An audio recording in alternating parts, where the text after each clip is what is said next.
Think of your favorite song.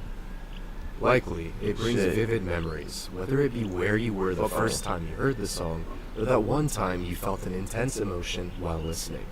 Music that we feel in our souls. Real documentary. If you listen to unreleased music, work alongside an artist, or you're an artist yourself, you're likely familiar with how the music industry works, so this portion may come as a review to you, but it is recommended to watch this regardless. Close your eyes and imagine the scene I will paint for you. It's 5 p.m., raining, and you're in your hometown with your friend who makes music.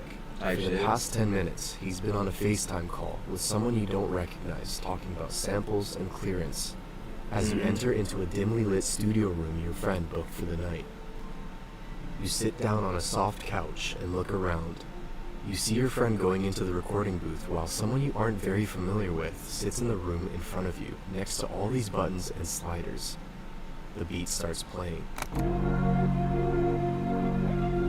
Your friend sings into the mic while the person in the room with you records the vocals and edits them. You're curious, so you decide to understand the environment better and do a quick Google search on your phone, and you find out that your friend was on a call with a producer who creates beats by tastefully sampling an old hidden gem of a song.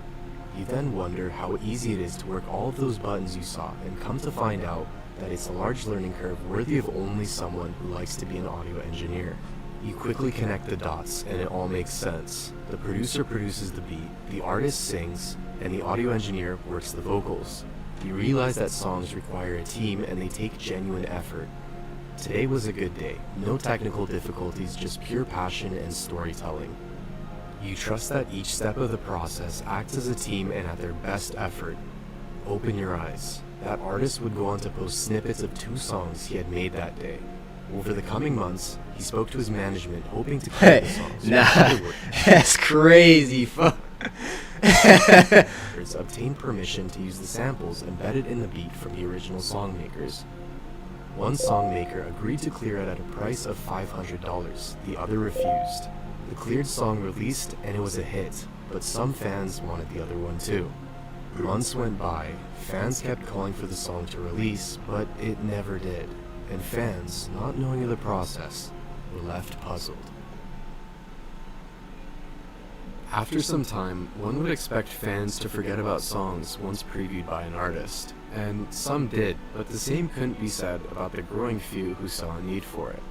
They would try to market it and ensure the This nigga is talking about Youngboy reactions while I'm reacting to a whole Juice WRLD documentary. Nigga, fuck Youngboy right now. By Juice WRLD. Ever since its preview in 2018, a select few fans wanted the song to release. However, it never did, and accounts like Posting Quitter Every Day were created, where, as the name suggests, daily a post of the snippet would be made, sometimes reaching streaks of more than 500. Now, let's say the artist retires like J. Cole has been planning to following the release of his The Fall Off album, or doesn't keep up with fan demand for their music like Frank Ocean, or unfortunately passes away and production halts. In turn, fans would complain, make memes, really do anything for the lack of new releases, until those capable of it take matters into their own hands. The music black market. If they couldn't get an official release, they'd get it elsewhere, through a list of unethical tactics you likely didn't even think would work. Despite increasing efforts for cybersecurity more recently with 2-factor authentications and security keys, for some, if there's a will, there's a way, and there is no stopping. This mentality is exactly what gave rise to the underground communities of unreleased music. Nobody is safe.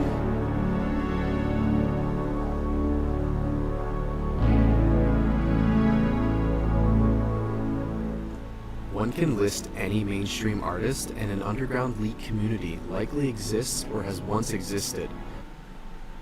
Who the fuck is Common Ice Cube? Who the fuck is part of Ice Cube Com?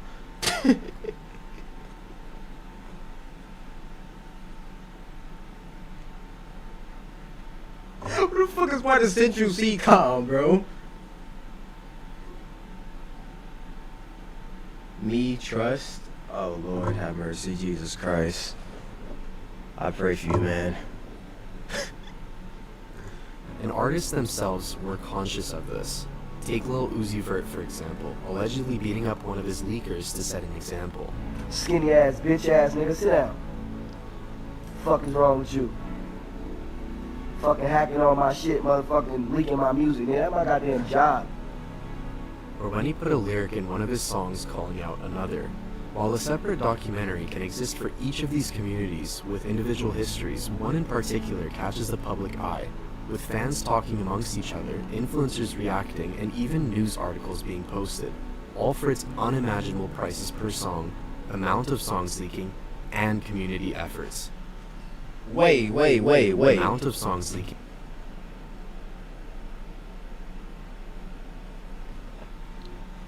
I know one of you calm niggas is watching. Strives, I know your ass is watching. There's no way you're not. You see these prices, right? You see these? Let's go back. You guys see these, right? This is crazy. OG file for Animal, crazy as fuck. Alright. Adore You, 15K, reasonable. Go Hard, not gonna lie, 20 to 25 is cool, you feel me? That's just you feel me? Did I miss anything important? Yeah. Not for real, he's just talking about like the build up and like how this shit happens. Not too much for real though. And community efforts. One can think of these communities almost like a medieval kingdom, where the one who has more or better songs is the one with most status and receives the most attention from community members. And this analogy is exactly how hierarchies in these communities run. The largest and most impactful example within the leak community would be that of Juice WRLD's, and within this there have been many attempts at overthrowing the king of the community, so to speak, but one reigned supreme and seemingly was untouchable. Hey y'all, the sound cool and everything? Despite releasing 7 projects before, with no substantial growth in his brand, Juice demonstrated the work ethic everyone would later praise him for and kept making music. After releasing his breakthrough EP, Nothing's Different, on December 22nd, 2017, with the song All Girls Are the Same 999, Juice was on his way to stardom, and it was like a switch flipped in him. His next project would come to be what chiseled his name in the marble of music history, this project being Goodbye and Good Riddance, originally named F*** You Bella. The album would release on May 23, 2018, and that week people could listen to some of today's most nostalgic music. Black and White, Hurt Me, Wasted, Robbery. Man. Wait, Robbery? That's on his Death Race for Love album, one might say. And yes, Robbery, 2 days prior to Goodbye and Good Riddance. A 3-song pack was mysteriously posted even before Juice's first studio album, with the first leak ever occurring on December 20th, 2017. Juice had this problem from the very start. But what if it was his own doing? Over the years, rumors have spread online that Juice himself had leaked those songs in order to promote his album. The main theory that backs his claim is that Juice himself would listen to what, nigga? I know you ain't talking about me. And that Juice was easily influenced by those he looked up to. On the contrary, multiple videos exist of Juice showing annoyance to his songs being leaked in later times. Regardless of this conspiracy, it's anyone's guess, and the situation poetically foreshadows, quote, was this nigga gonna fuck himself up? Cause we know who was leaking them songs when this nigga was alive. You was gonna fuck yourself up? Why Juice said that shit like he wasn't part of it, like, oh yeah, whoever leaking my shit, like, nigga, look in the mirror. Come on, man. For those that know, you know. It wasn't just googly. When Juice was alive, he wanted to get his songs out bad as hell too. Was to come. By no means was Juice WRLD's leak community the first to start. The practice of sharing leaks dates back to the early days of the internet, with sources mentioning Depeche Mode's 1993 album Songs of Faith and Devotion as one of the first to circulate among chat rooms before its release. Although other examples exist dating back further at smaller extents, like the pizza tapes, where an artist trio gave a CD of their album they just recorded to a pizza delivery man as a tip, only for the trio to hear the song on the radio not long afterwards. The first widespread leaks would, however, occur on Napster, a widely known file-sharing platform in the early 2000s, most known for the sharing of music.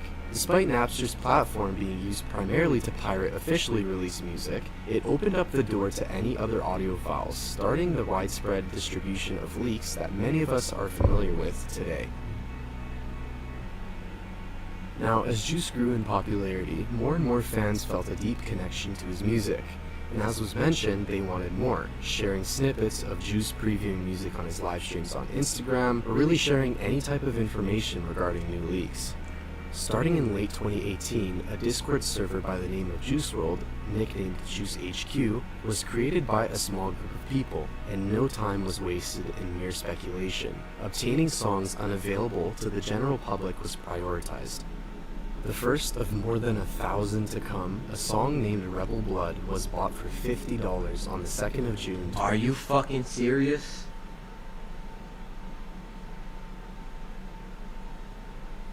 Are you fucking kidding me? $50?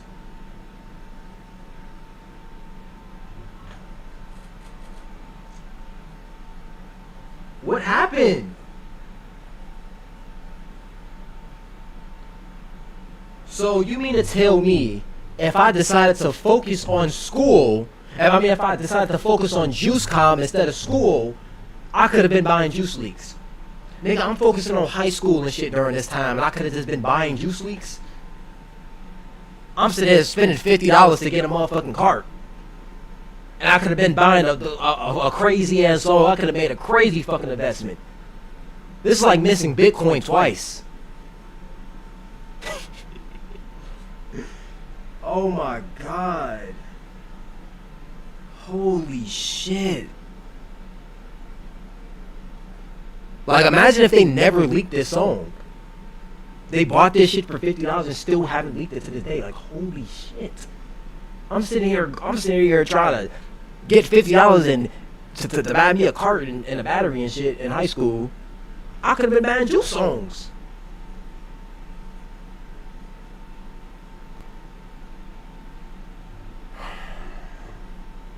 Then mind you, this was the summer. I was working during this summer. I'm pissed. I'm pissed. Like, fuck. 2018. Then another came, and another, with a total of 99 songs leaking in the year of 2018 alone. Complicating potential releases and bringing up questions as to how these leaked. Why that can't happen every year? Bitch ass niggas. The amount of songs leaking caught the attention of Juice, and he decided to speak on it, visibly feeling annoyed and defeated on this Instagram Live dating August 5th, 2018. I'm saying they're gonna hack me if I don't show them no attention. Y'all not real fans. What type of person if you admire me so much, why are you threatening to hack me to try to have a conversation? I talk back. I talk back to the people that fuck with me. I respond to DMs, I do all that. And it's like, I'm not Jesus, my nigga. Like, I don't see everything. And niggas still be having the nerve to, and my shit saying, we gonna leak this, we gonna leak that, we gonna hack your shit. For what? What is wrong with y'all? Not y'all, but for what though? Bro, you are Jesus, I swear.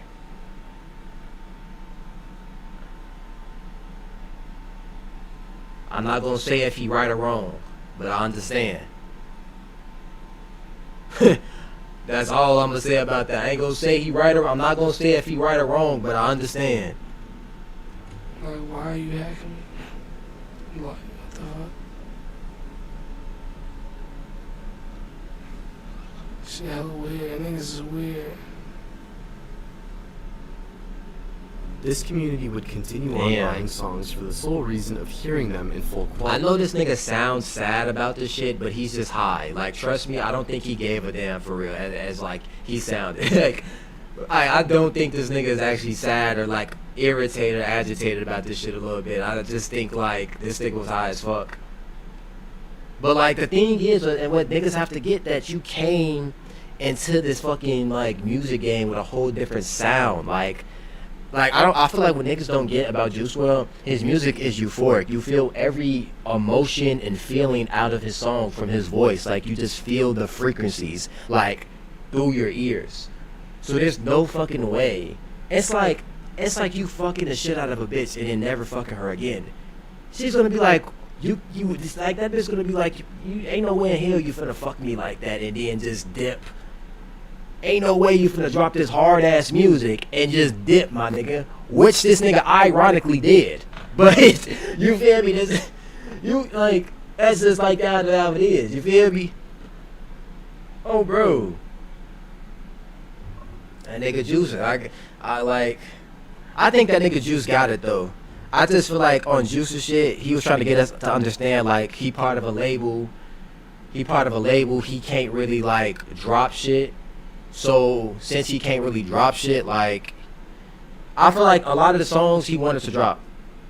You feel me? A lot of the songs he definitely wanted to drop, but since they got leaked, he like, damn, like nah, I can't drop this shit because they had leaked this shit.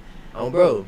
Because more than likely, I'm pretty sure like once he was out of his deal, like a lot of those songs and shit, he was gonna drop those like outside of his deal for sure.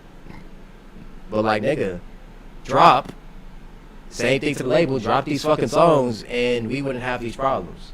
And I think record labels need to realize that too. Like, you like trying to do the whole thing where we won't give them music, so when we drop some shit it'll be the biggest shit ever is not the best way to go about shit. Because we get desperate and that's why shit gets leaked. And then now when we get an ongoing thing for shit getting leaked, fuck your label, damn near fuck the artist, we have our way. You feel me? Y'all had y'all way, but y'all didn't really make it work to our liking, so this is what we just have to do now. You feel me? Like, that's like even with Uzi, gang. The nigga ain't dropped in fucking months. He ain't dropped the album. When was the last album? What was the last time this nigga dropped an album? Hold on, let me see. When was the last time Uzi dropped an album? When was the last time this nigga dropped an album? 2 years ago, last time this nigga Uzi dropped that album. And then he gets mad when all of his shit starts to get leaked. It's just like, you feel me? Anyway, let's get back into it. But it remained like a community where individuals came together all with a common goal to listen to Juice's music.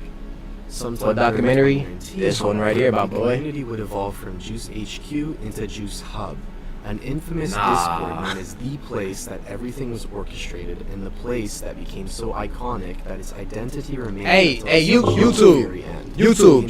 That's Juice WRLD, folks. Before you niggas try to come away and do some shit, it's fucking Juice WRLD, alright? I know how quick y'all niggas be. Calm your ass down, sit down. It's Juice WRLD, not what you think it is. You thirsty ass vampires. Juice Hub became a particular figure that would soon grow to be unstoppable and highly influential.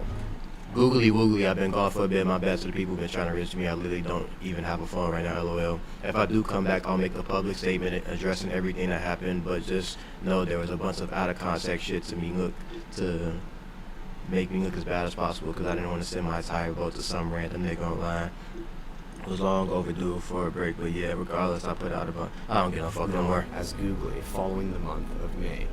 Googly started out like any other member, unknown, lacking of any connections, interested in Juice's music, but he quickly realized he wanted more than just to listen to the leaks. He wanted the power, he wanted the status, and Feed Me My Minions is crazy. Feed Me My Minions is insane. He wanted the power, he wanted the status, and most of all, he wanted the money. I am Darkstar. I was one of the, I wouldn't say OG owners of Juice Hub, but one of the founding members, I would feel like, of Juice HQ and all that stuff. We were all very tightly knit, you know. I feel like it was kind of our community versus every other community that was out there.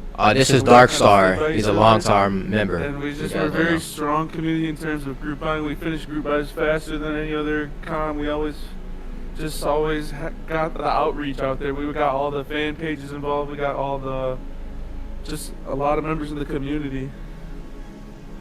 So I feel like that had a lot to do with it. But in the beginning also, I want to include that it was mainly 2 or 3 people, and then Googly joined.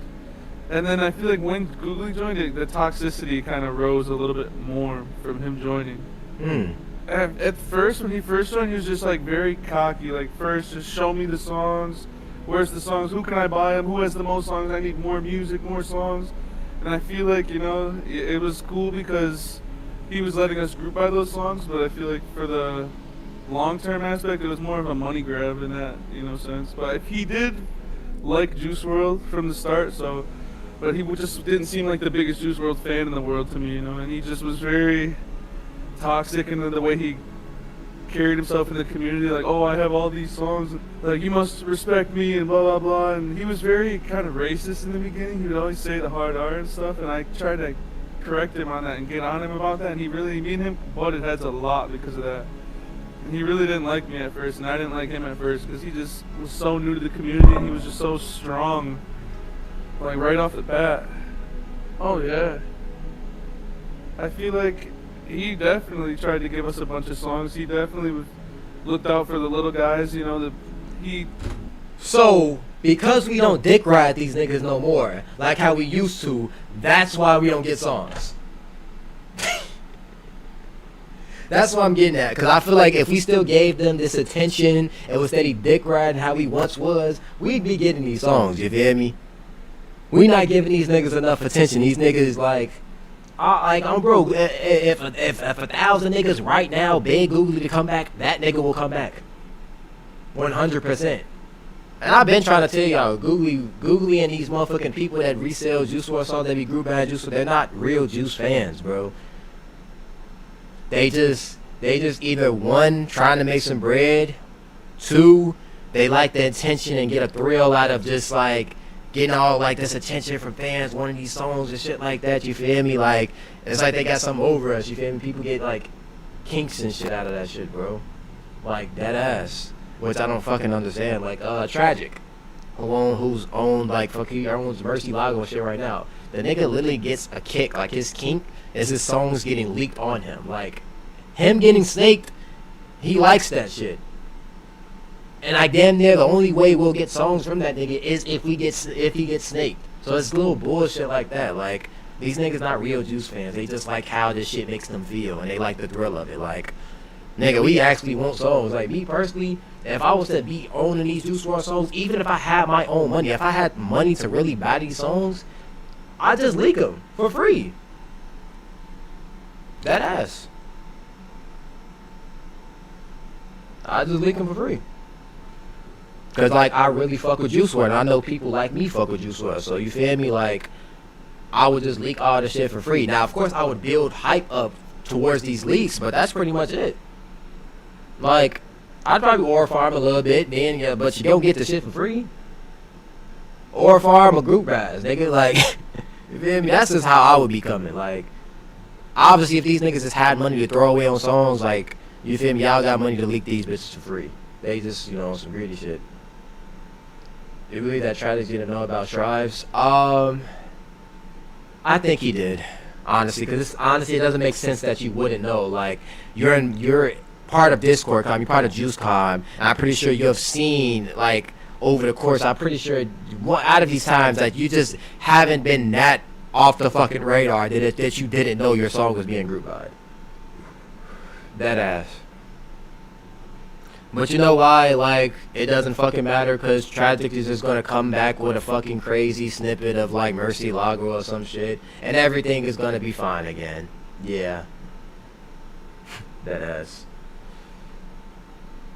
It's funny because Tragic and Strider's songs are double sold because, yeah, that's another thing. Them niggas do have double soul songs, so it's only a matter of time before they get snaked. That's what I'm saying, bro. Like, even if you weren't active, like, somebody would have told you, like, hey, like, even your homie, like, hey, yeah, for your motherfucking song in group bad, like, you feel me? And then that group bad was up for, like, multiple days, right?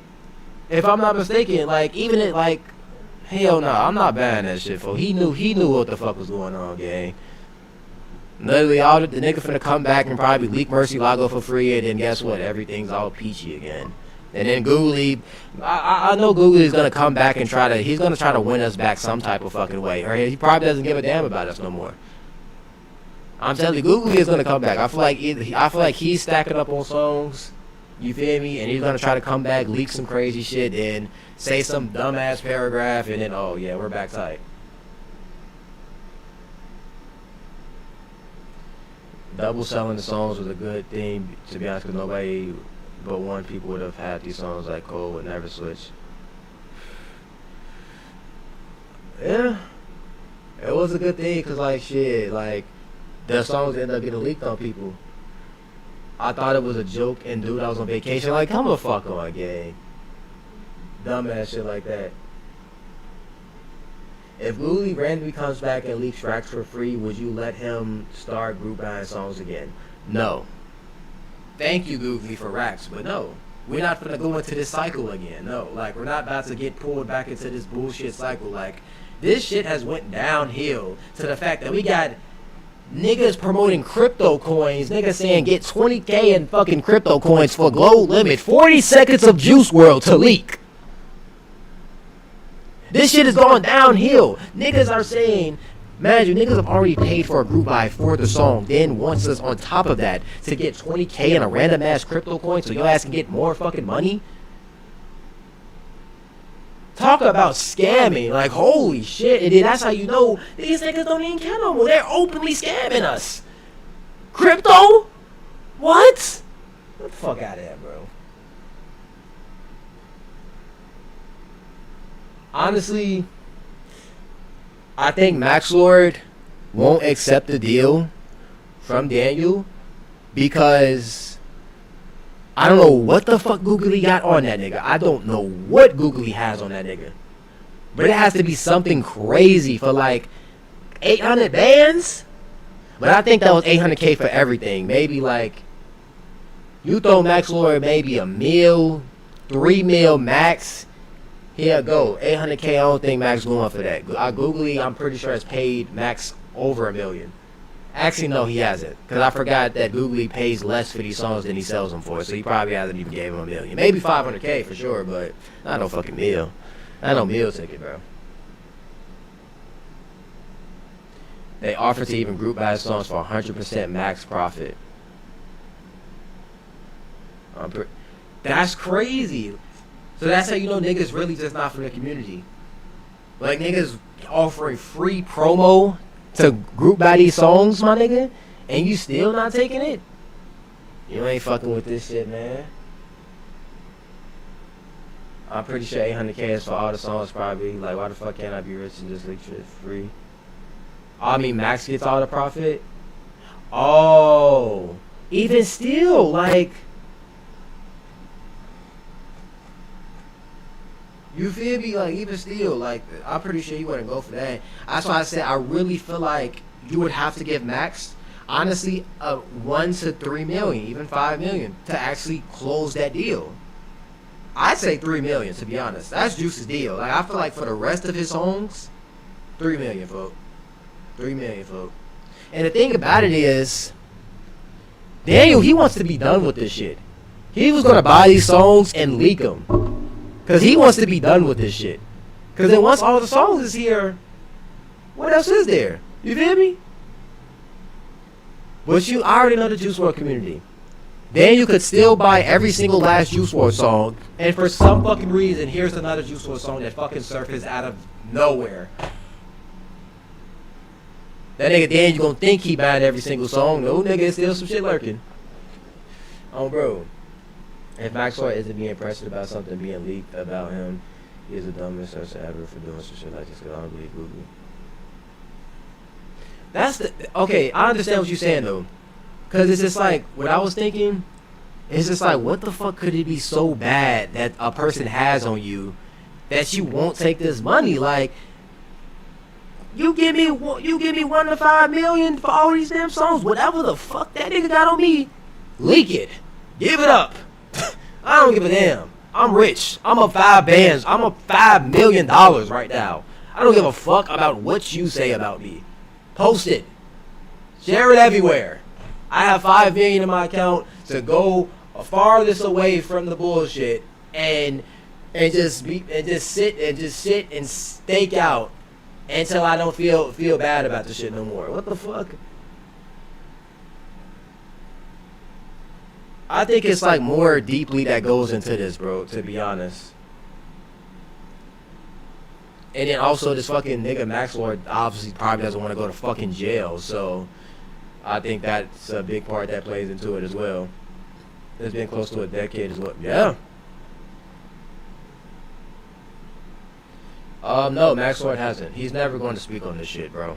He's never going to speak out about this shit. Like, literally. They probably have a fucking case open or have an investigation open for this nigga right now. And we don't know. Like, that shit behind the scenes that niggas probably wouldn't even know. They probably got an investigation open on this nigga right now. You feel me? He probably do gotta sit low for a little minute. You feel me? Hey, Benny Blanco, somebody got $50,000 for More Love. If you want to run that, let me know. What's that? Is that Benny Blanco? Yeah, that's Benny Blanco. Wait, is that Benny Blanco? Yeah, I guess. Oh no.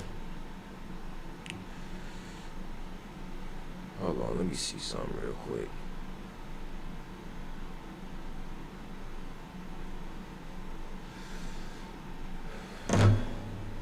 Benny Blanco, somebody has $50,000 for More Love. I don't think you've been doing shit else. I haven't seen shit else, you know. You might need this pick me up. And then you're letting it ride on your fucking hard drive. You have no plans or intentions of doing anything with that song. Give it up.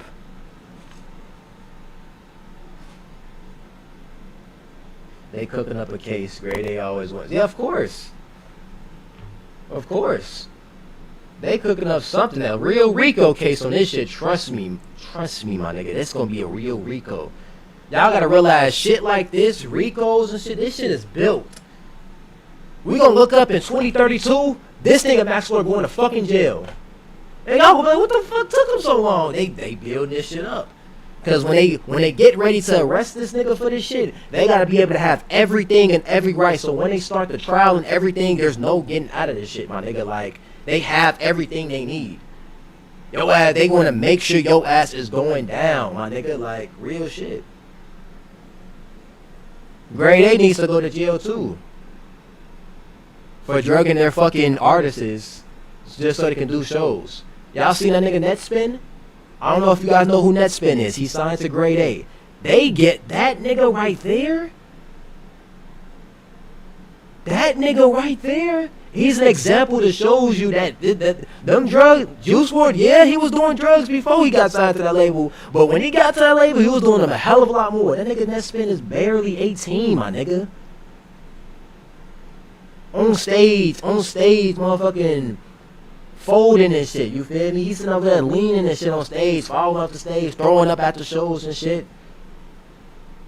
Oh, bro, the label need to go to jail too. They be drugging their artists so they can keep working and keep functioning. That nigga, that's gonna be throwing up at the shows. That ass. Fans chanted one more song, he's sitting there puking his fucking guts out. They probably just have to do a whole 2-hour show off 4 perks. Real shit, man. Alright, y'all, let's get back into it, man. Nice little yap session.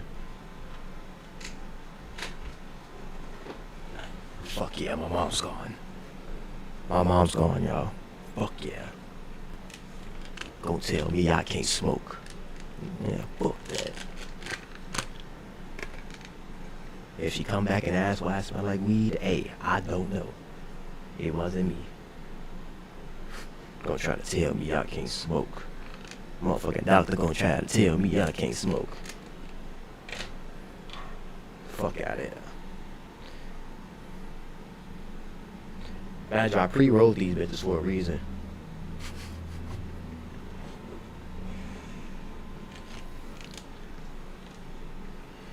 I gotta keep my window open too so I can see when she pull up. What the fuck I'm gonna tell her though? Like, she be like, it smells like weed. I know you've been smoking. Like, just be like, nah. I'll just be like, nah. Nah, you ain't missed too much, Tweet. What's the word? This smoke shit's been playing for a minute. I'm knowing. Bro, you already fucking know. That ass. This shit been playing for a minute. I've just been sitting here waiting. I've just been waiting, bro.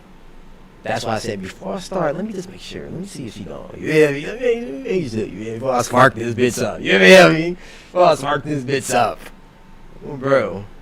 Alright, let's get back into it, y'all. Listen to recommendations and different things like that. He also took like the time to go through snippets with people and try to find good songs, but so I feel like he definitely was for the community, but Googly wasn't just some random person. He was clever. Instead of seeing the common goal of listening to music, he wanted to become the source. To have the ability to play with supply and demand, be monopolistic, be the market itself. In the context of song selling, he makes me more money. What the fuck? It is comparable to the art market. Imagine you're looking to buy a painting done by Jean-Michel Basquiat. A painting would likely be cheaper if there were many others on the market from different sellers. You know shit like this goes for like $5 million, y'all? Some shit like this. Probably go for like $5 million. Dead ass. I drew this shit in fucking middle, like in fucking, when I was in like kindergarten I drew this shit. This shit going for $5 million.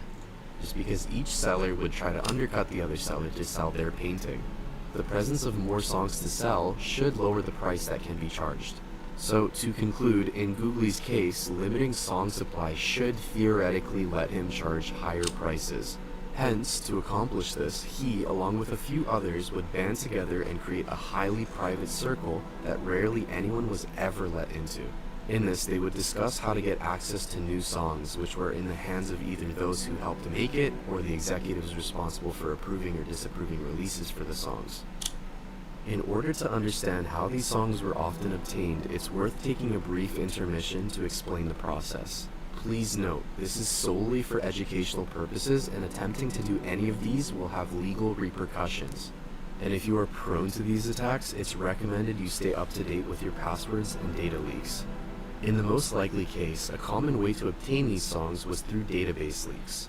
Producers or audio engineers known to have worked with a specific artist, or even have a singular picture taken in the presence of an artist, would be enough evidence to suggest a potential collaboration, and therefore worth looking into for those who sell music.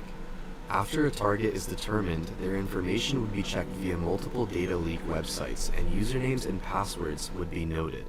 And with this information, industry-typical cloud hosting websites would be noted. And with this information, industry-typical cloud hosting websites like Dropbox or iCloud would be targeted, with the leaker attempting to sign in as if they were the producer or audio engineer themselves. In the past, this was a first-step approach, and due to two-factor authentication not being as emphasized then as it is today, it was easy, and brute forcing, like adding an exclamation mark or an @ sign, often worked if the leaked password didn't originally, likely due to password setting laziness of the user.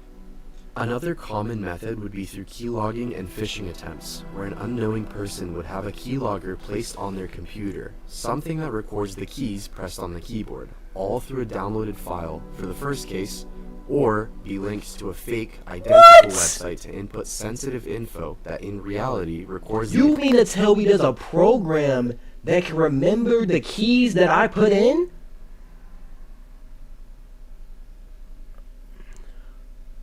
Information put in and isn't in fact the real website. If those methods didn't work, while unlikely, another means would be to contact the person who is in possession of the song, asking if they would send the song in exchange for a sum of money. Understandably, this seems ridiculous and make-believe, but it has happened numerous times within multiple leak communities because it's hard to prove the leak was delivered on the end of the producer or engineer in possession of the song. And it could have come from anyone involved in the making or management of the song, leaving the blame for a leak among a list of people. So I'm Perp Dino. I've been involved in the comm loosely since before Juice died. I guess technically now I'm an owner in Music Hub, which is one of the like OG offshoots of Juice Hub. All right, so I was honestly just shitposting in a Young Thug Facebook group, which kind of a weird place to meet someone who has exclusive MP3 files, but I was able to come in contact with someone who was in contact with Hollywood J, who is the producer of Irony. He worked with like Gucci Mane and a few other artists like that. So I was just basically like middlemaning, kind of connecting the dots for the Proxy and Hollywood J to find someone to like facilitate a group buy, basically. He messaged me first because we showed like a mutual interest in Juice, and he asked me if I knew anyone who was interested in buying a song. And I was like, I think I could probably find someone who will run a group buy for you. I was able to connect him to like Frankie and Monix, who at the time I was like, yeah, these guys will, do it right. Didn't necessarily turn out that way, but I was able to just kind of connect the dots for them to meet up and discuss things further in a Discord server. I think it's a pretty scummy practice. I understand that there's a lot of like bullshit with labels and not. What is his profile picture? What is that? What is that? Oh no, that looks like some crazy. That looks like some typical crazy juice.com Discord shit. Out properly, and I understand that some people aren't necessarily getting the credit or the like money that they necessarily assume they would, but I think it's a kind of scummy practice for these guys to be going and being like, oh, this is an artist that I worked with. Like, I think there's like a sense of integrity when you're a producer or an engineer like that, where you're not going to let this music leak because, when you step into a studio, you should be like, okay, this is a secure place. You're here. Let's make music. It shouldn't be, oh, can I make music on the side? How can I profit off of this guy's death? I think it's scummy. If none of those worked, the final step would be to SIM swap. When the individual is smart enough to change passwords and keep them unlike one another, smart enough to not fall victim to Trojan horse methods, and refuses to take a bribe for the music, leakers would pretend to be the victim themselves by social engineering the phone provider, and would request their phone number and plan to be duplicated or transferred to another SIM card. This would lock the victim out of their own phone's cellular service and provide leakers with access to intercept messages sent to the phone number to bypass two-factor authentication and password resets for targeted websites. I mean, I already know this, these but I methods never have become know more it like this difficult deep. to do because of tightening security and corporate memos emphasizing the need to be more vigilant against attacks, and as a result, it's led to more high-profile attacks, leading to more arrests and nationwide news coverage for certain hackers to get more trackability. These methods, with the rare exception, were the exact ways that leakers would get King Bob, he only ended up getting like 8 though, right? He didn't get like the whole 20. He got like 8 years, right? I'm pretty sure that nigga King Bob still has leaks somewhere. Like, trust me, this nigga's gonna get. Watch this nigga gets out of fucking jail, and the day he gets out and gets home, some shit's gonna leak. I'm pretty sure he got some shit tucked away somewhere, like real shit. I don't even know how that situation went down, but niggas like him, for sure. And Googly was no exception. With these songs in the hands of Googly and others wanting to make money off of their illegal work, they would host group buys in a Discord server separate from the main one, where information about the song was posted, if available, All Alone for $4,000. All Alone for $4,000. What happened? all alone for $4,000. What happened? There are shittier songs that we've gotten for more than this. How much was Make a Bill? You feel me? 20K shit.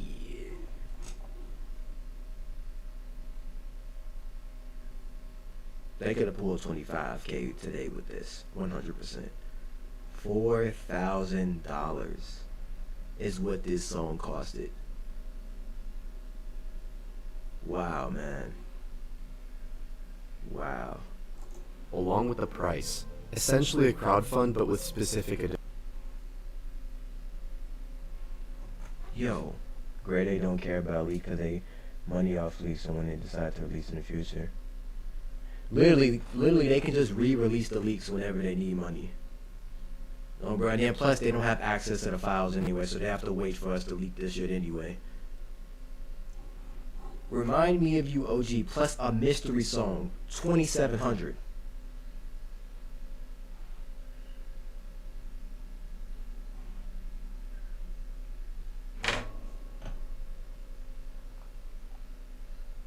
OG file plus song for 2.7K, 2,700. What happened? Like, damn, you greedy ass motherfuckers. Niggas got overly. That's why I feel like that revive shit, that 30K revive, fucked everything up. 100%, bro.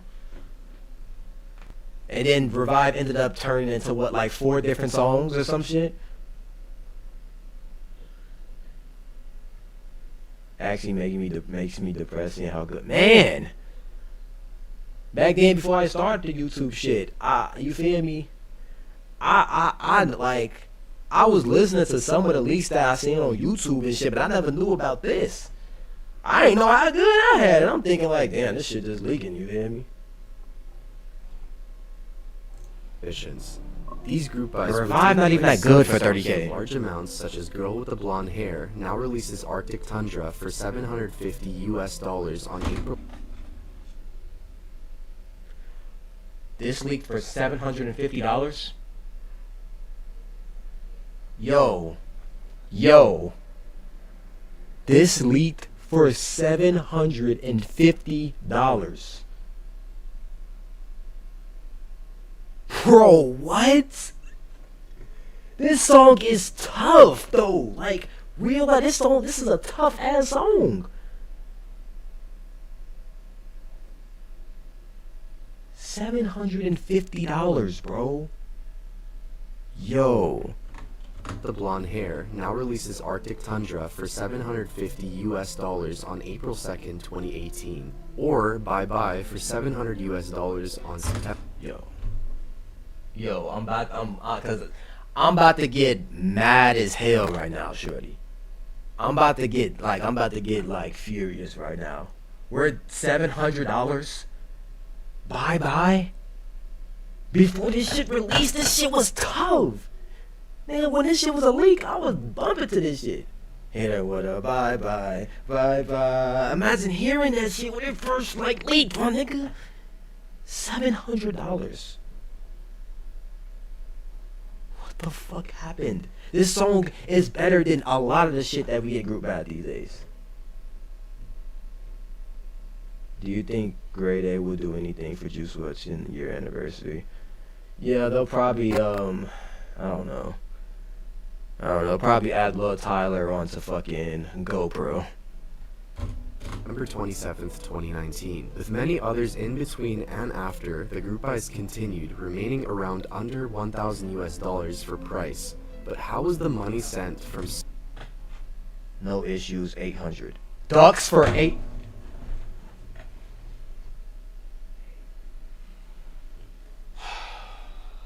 Ducks for $800. Wow. Okay. I didn't know Ducks got leaked for that low. Holy shit. That song is tough as hell. And then with the hype of him playing this is before he died. Yeah, this is before he died. with the hype of him playing it at shows and shit like that, they could have did more. They could have did 2 bands for this, honestly. Dark Queen? Wait, Juice has a song named Dark Queen? I'm pretty sure I listened to it, and I'm pretty sure I've heard it before, and I just forgot it. So many people to one account without it being flagged. Alright, so I was a holder for group buys, I'd say, starting around late 2020 through probably early 2023. It started off with only Juice buys. It eventually evolved into more stuff. I did Uzi buys, a couple other miscellaneous ones as well. I ended up being the main holder that Googly / Vault of Juice would use for his buys for that time period. So the way a group buy works is a seller will come forward, typically to an organizer. One example I'll use is with the Juice Wrld community. It was a little bit different. Googly was kind of the main seller. Like, a lot of communities have various sellers. A bunch of people will pop up with different songs, all backed from one guy who usually was hidden from the public. But with Googly, he was like the guy to go to. So, for example, it would be Googly going to whoever the organizer was at the time. There have been various people over the years. These people, he would usually shuffle out after a certain amount of time for whatever reason. That was the seller would come to this organizer, say, hey, I'm looking to sell this song and then this song. Sometimes they would give a lineup, meaning an order of songs when they would be sold publicly to leak in a group buy. And say, hey, I want this amount. Say it's $8,000 for a song. But the organizer is the one with the rep in most cases. Sometimes the seller themselves has their own rep. Googly usually did. But sometimes the organizer only has rep, meaning they would say, okay, I need to make $8,000. Let's make the group buy $8,500. You as the organizer keep a portion of it. It can go to the server, some of it can go to you, which did not happen all the time. Not every organizer took a cut, although some did. Understandably, if all the money was sent to one address from hundreds of people, it would be much easier to lock the account and take further action. To circumvent this, groups of people called holders would be formed with each member holding one or more payment methods like PayPal, Cash App, or cryptocurrency. That way, there was an extra step in the process, and if anyone were to get restricted, it would be the holders and not the seller. The day is December 8th, 2019. Juice Wrld passes away, and the world is shocked. People start flowing into the leak community, realizing that songs are no longer guaranteed to be released. Then, Googly leaks a song by Juice titled Sleep Paralysis for free. Oh, it's probably one of the best times though in my life, just being a part of that community. Yeah, he and leaked Sleep Paralysis. seeing how close everyone was, especially when Juice Wrld died, seeing how everyone came together and like supported everyone who was really taken back by it and really upset by his passing. And it's just, you know, seeing the outreach from everyone is just amazing to see. So that was really good to be a part of. It was well received in the community due to it being free and as a way of appreciating the music in a let them eat cake kind of way. This free leak brought Googly a lot of respect, putting profits aside to let the community mourn the loss of Juice in a way that brought the community together. This, in retrospect, however, was Sleep likely Paralysis an is like a opportunity decent song to taken make by after that Googly shit, to though. gain liking with a new influx of people. And this act seemed to pay off for him because when the year 2020 came, prices rose to above $1,000 on the regular, even reaching $4,000 for a single song. Despite the increases in price, Googly achieved what he wanted. He had a multitude of songs, had the influence, and had the power. Along with the insights of his circle, he would price the songs, pushing limits each time, depending on the community's criticism of potential songs, and he would sell them. Over time, That's crazy as fuck to see. These prices, throughout this video, seeing what prices used to be, this is crazy. This is crazy. That's crazy. depending on the community's criticism of potential songs, and he would sell them. Spanglish for 900. Over time, people began to be hesitant for the future of the community, given by rising prices and being sold songs that the community didn't necessarily want. But the means of song selling weren't exactly easy or simple to go against. There was a heavy, albeit silent, emphasis on conformity. Group buys had roles assigned to each individual person. Paid for those who sent money for the song to leak, pledged for those who said they would send an amount of money, and unpaid for those who haven't sent any money. Paid and pledged role holders would often receive praise and be respected, whereas unpaid role holders, especially if they remained unpaid for a while, would often be clowned.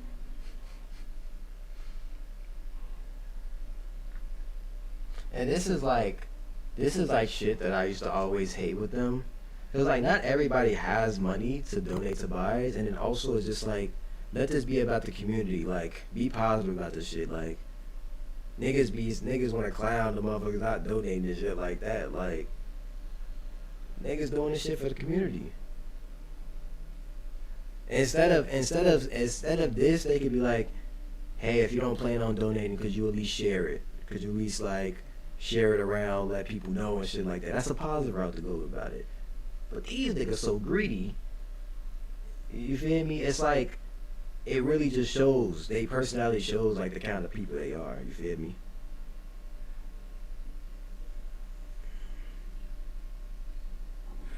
Now I can get it though. If you just join the group buy and you just sitting in that motherfucker, like, come on now, bro. Like, I get that. Like, if you gonna join, at least donate. You feel me? But, oh, bro, don't force nobody to join the damn group buy. Like, shit. Just get who you can and try to get that shit around. Simple as that. Or labeled as leeches, or even banned from their group by offering an unban if they were to pay at minimum $5. Typically, most of the community activity would happen in these group buys, with a separate chat available to talk in, naturally encouraging people to move their conversations from the main server to the group buy server. And noticing this tendency, Googly would soon begin locking the main server from any type of discussion, removing everyone's permissions to speak in the chats. Which meant that individuals had to be in the group buy to socialize and talk with one another, leading back to the paid and unpaid role situation. Regardless, this way of operating the community was successful. People would donate varying amounts and eventually songs would leak once the price was collectively reached.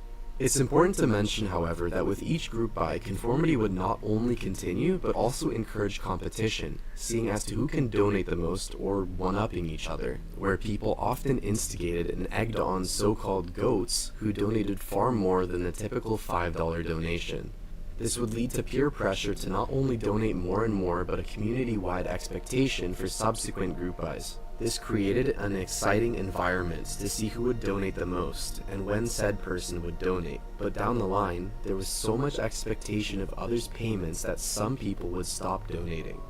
With the rise of these goats, another dimension of status and clout chasing was added to the community. If an individual couldn't get access to songs, the next best thing was to be well received in the community by means of being quote-unquote for the community with large donations. Of course, this wasn't every goat's goal. Some genuinely just wanted to donate more for songs they really wanted and didn't care for the attention.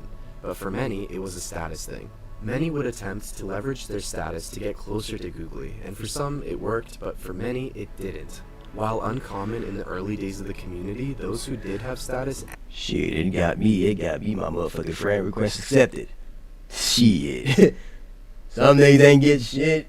Niggas like me got the motherfucking friend request accepted. And had Googly's respect, would sometimes be offered a private buy. A private buy is essentially a group buy, but with two controlled variables. For one, it could be a certain group or a single individual, excluding the rest of the community. And for two, the song's ownership would be transferred to the party buying the song, and Googly would have no say in what happens to it.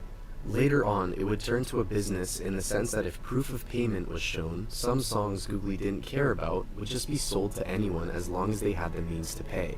Remember the concept of private buys, as they will come up again.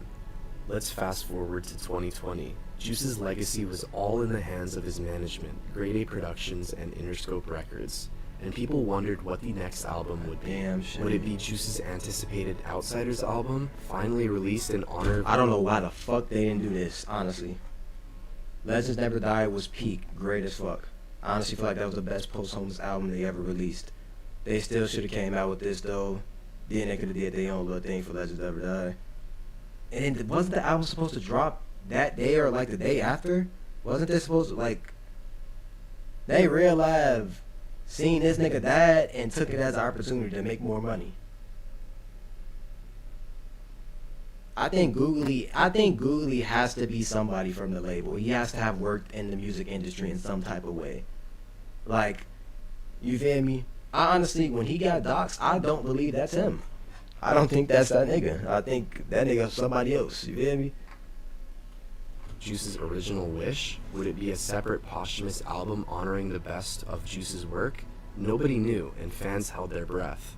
At the same time, Googly capitalized on the mystery by providing group buys, not stopping for a new album, giving the impatient community members what they want, as well as introducing a Grail Summer, group buying the most popular songs during the summer. In turn, songs like Bad Energy, Come and Go, and others leaked via group buy. Eventually, on his Vault of Juice Instagram account, Googly would post the then supposed tracklist, painting the label as a lazy, profit-first entity who didn't care about Juice's legacy. This is dead ass the playlist though, and Bibby's talking about fake. This is dead ass the playlist. Talk about fake. This is no. He's talking about no, nigga. This is real.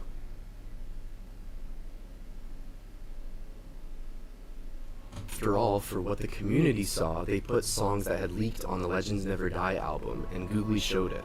As people were skeptical, they soon realized Googly had the information, and if not already influential enough, his expose on the label brought him even more support when the tracklist was confirmed to be as was posted by Googly. Like clockwork, prices would continue to rise, group buys would happen, and songs would leak. He got to a point where it was just kind of him at the top, and I feel like he was just controlling everything and pulling all the strings behind the scenes and everything. What many would consider as the turning point from a community to a business of greed, a specific song was private bought and it was immediately sold back to the community. With an original price tag of $4,000, Googly Private sold a song named On Time to someone named Drew House, and less than a week later, the same buyer wanted to group buy it for $6,000, 150% return on his investment. Despite this scalper tactic, the buy finished, and the community regretted it not long after because it set a precedent. Googly wasn't selling for what he could maximally get, and this event is what set that idea in stone for Googly. In addition, a new factor would soon arise. All of a sudden, it wasn't just the management, like Lil Bibby or Pete, nor community members, but well-known internet figures who were previewing songs that were already highly wanted.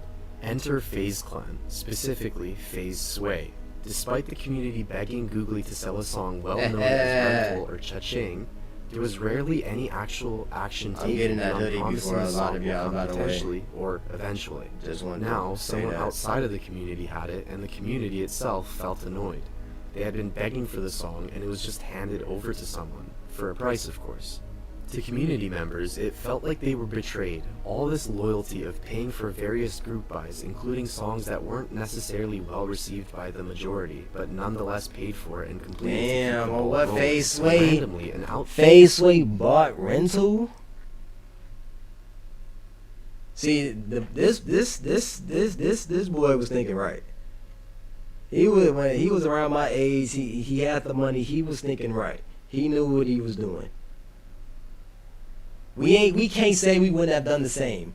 Be honest, if we had the money to do it, and we was around that age, you can't lie, we would have did the same though. You feel me?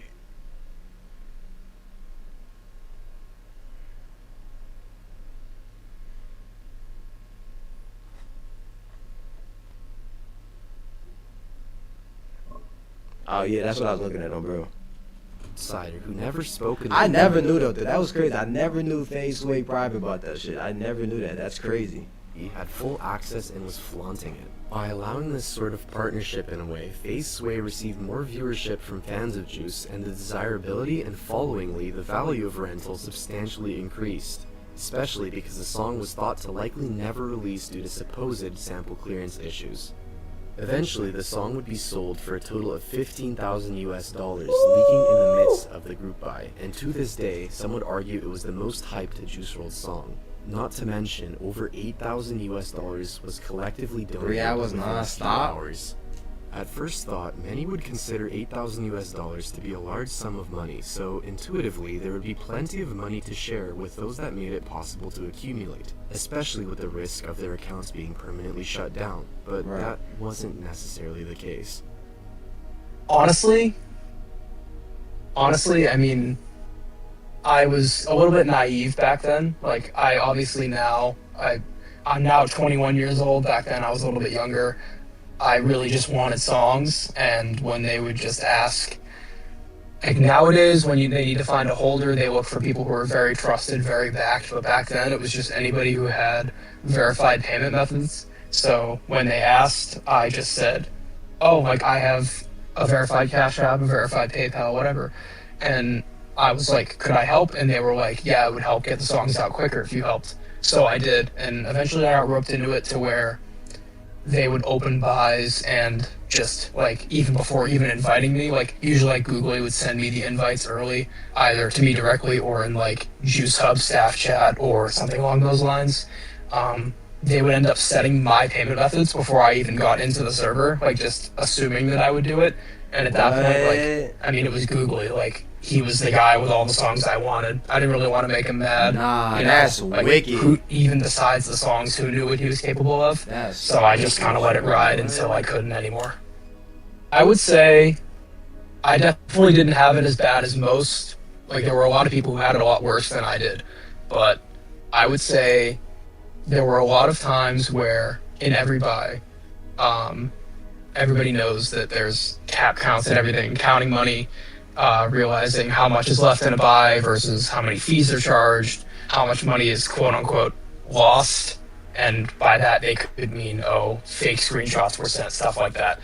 But I would say the main thing would be later on, when there were cap counts. These days now, they say all holders aren't responsible, like every community covers everything no matter what. But back then, it was like the holders were on the hook if anything was even slightly suspicious. And it seemed like nobody understood how the fees worked except for the holders. So when the holders would tell the organizers, oh, there was X amount in fees, even when they showed proof, which I did multiple times, they would say, oh, you're lying, you're taking money, because they just didn't understand how fees work. So there would be a lot of times where there would be X amount missing. Say, for example, I was sent $1,500 and I'm only able to send $1,350 because there was $150 in fees total from transferring out of PayPal into cryptocurrency, whether it's Bitcoin, Ethereum, whatever. And that is really how much it can be sometimes, depending on when you're transferring it, the speed you're transferring it. And I would end up being forced to pay it myself under threat of, oh, we have your real name because of your verified payment methods, we could post it. Granted, I only ever got threatened with that maybe once or twice. I was lucky enough for it to never happen to me, but other people weren't so lucky. It definitely did happen to some people, but I was definitely out a good amount of money from that. I'd say over time, over the years, it maybe amounted to over $1,000 I had to pay out of my own pocket. Obviously, it's difficult to monopolize a market, and naturally, some people will have songs Googly also has or doesn't. A song named Boondocks, a highly wanted song, was the first in a long time that someone other than Googly was selling. It's unknown if the seller was a friend of Googly's or if Googly just wanted to get the song sold. However, at this point in time, Googly seemed annoyed. His position as the sole seller of Wrld songs was threatened.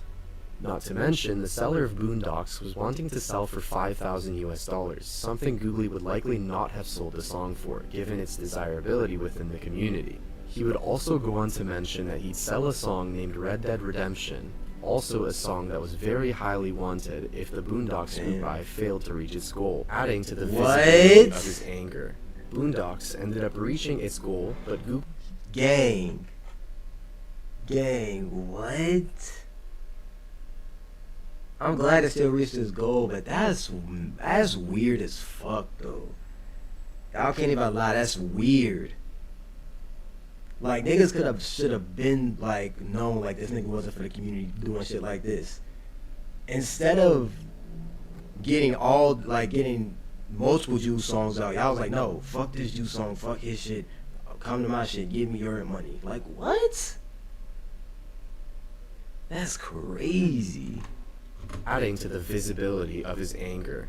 Boondocks ended up reaching its goal, but Googly sold Red Dead Redemption anyways. The price of Red Dead Redemption was $10,000 US, far higher than the usual song sale. Hence, it's evident he wanted to recoup some losses incurred with Boondocks, even though he likely struck a percentage cut deal with the other sellers so as to not leak the song for free for the community. Another individual that served a crucial role in the unbelievable for the community. In other words, Googly would threaten to leak Boondocks or any other song that may enter the same situation if he were to not receive a percentage of the price of the song. What?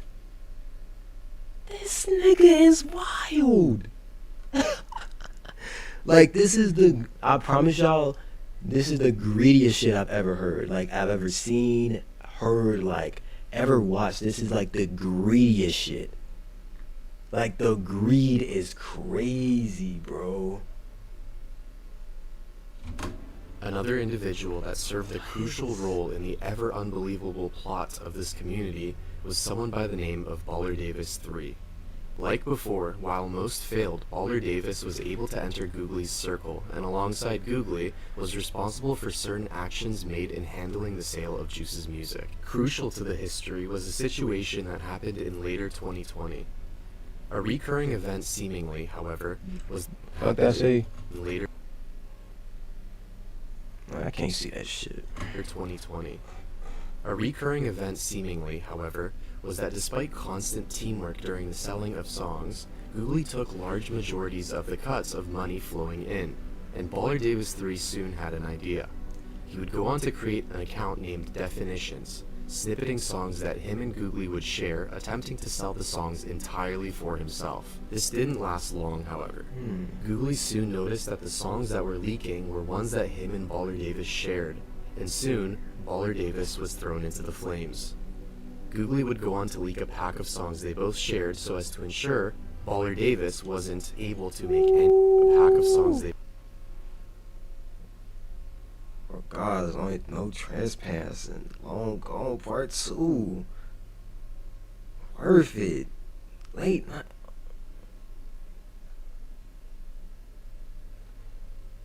both shared so as to ensure Baller Davis wasn't able to make any more money. In addition, he gatekept the song now released as Feel Alone from Baller Davis and the rest of the community, which was his most wanted song purely out of spite. Baller Davis, however, wasn't gonna go down without a fight. As an aside, Juice, making so many songs, it makes sense that some he wouldn't care to finish, to move on to the next, sometimes leaving an entire verse open, or potentially leaving it open for another artist. Understandably, one less verse means less time of Juice rapping, and therefore lower value to the community. Understandably, one Hate the other side, originally known as Lonely Road, had one Polo G verse and one Juice WRLD verse, with a third left open before eventually being filled to kill Lord vocals posthumously. One less verse means less time of Juice rapping, and therefore lower value to the community. Instead of being transparent to the ever so loyal community that essentially spoon-fed them money, Baller Davis III and Googly both had the idea to cut said files. They did this by removing the open verses and claimed the songs were one-verse songs. While this is essentially the same thing as a two-verse song with an open verse, the community's perception still found a finished song as being more valuable than one left unfinished. Regardless, they did this and were able to sell songs for more than the community would have otherwise paid for and complained about.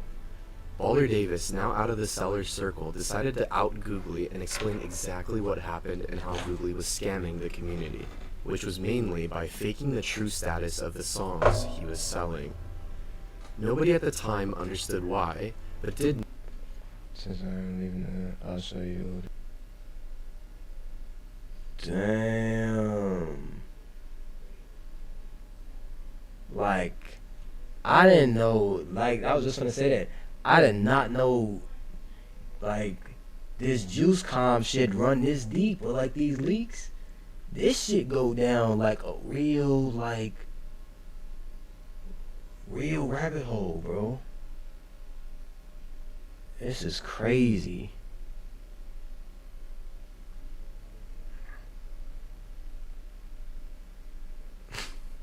This is crazy.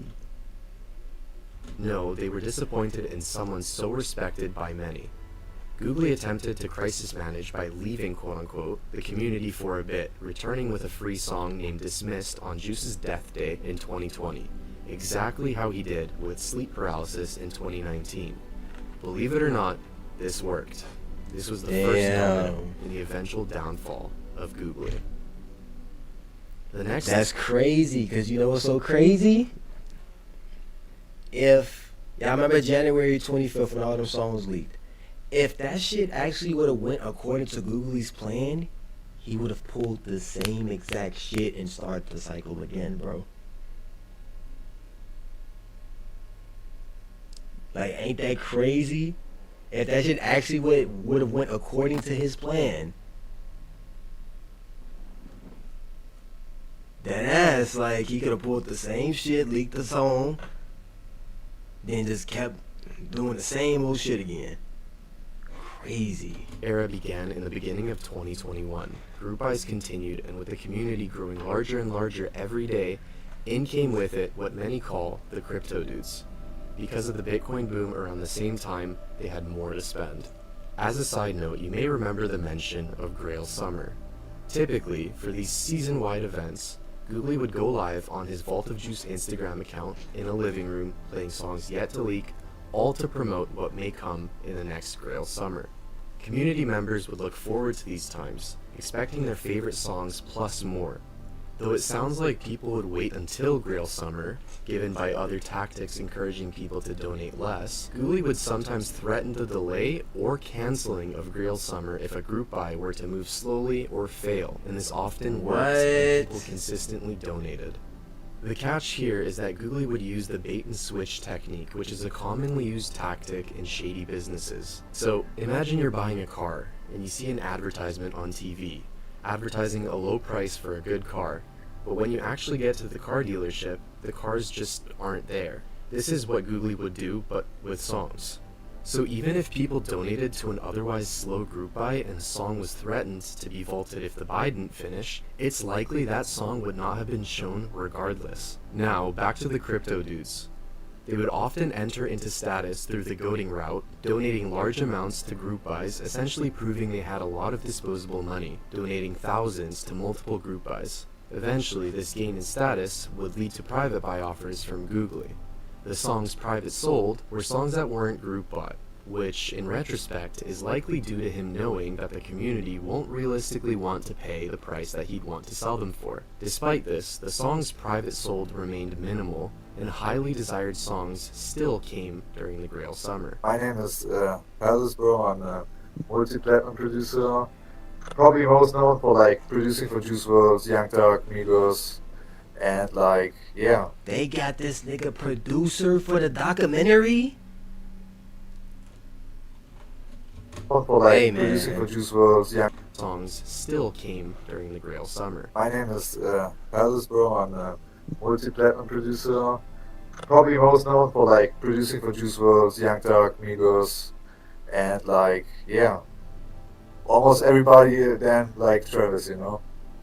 Don Toliver, Kid Leroy, and I specialize in like making loops, so no full beats, like only the melody parts. This is what got me into the scene. You've produced a lot of music that has shaped what hip-hop is today. When a song leaks, how does that affect producers like you? Bro, first of all, I love it for the community. I don't like it like that they take the money out of the pocket, like from, not from me, bro. I don't care, bro. I don't give a fuck. I'm happy that the art is out, you know, because when I die, something is still there.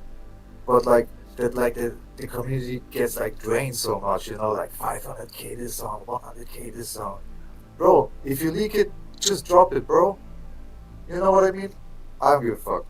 But like, I don't like the greediness in it, you know? And like always the community, oh yeah, another group buy. Bro, leak that shit. Give that art for free, bro, you know? I don't care if I make money.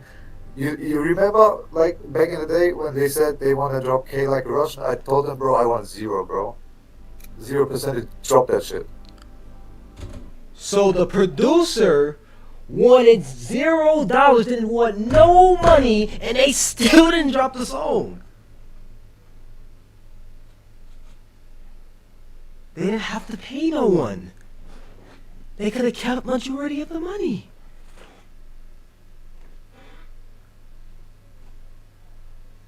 He said he wanted 0. He said, fuck it, drop it. He just wanted the community to have it officially released. They still said no.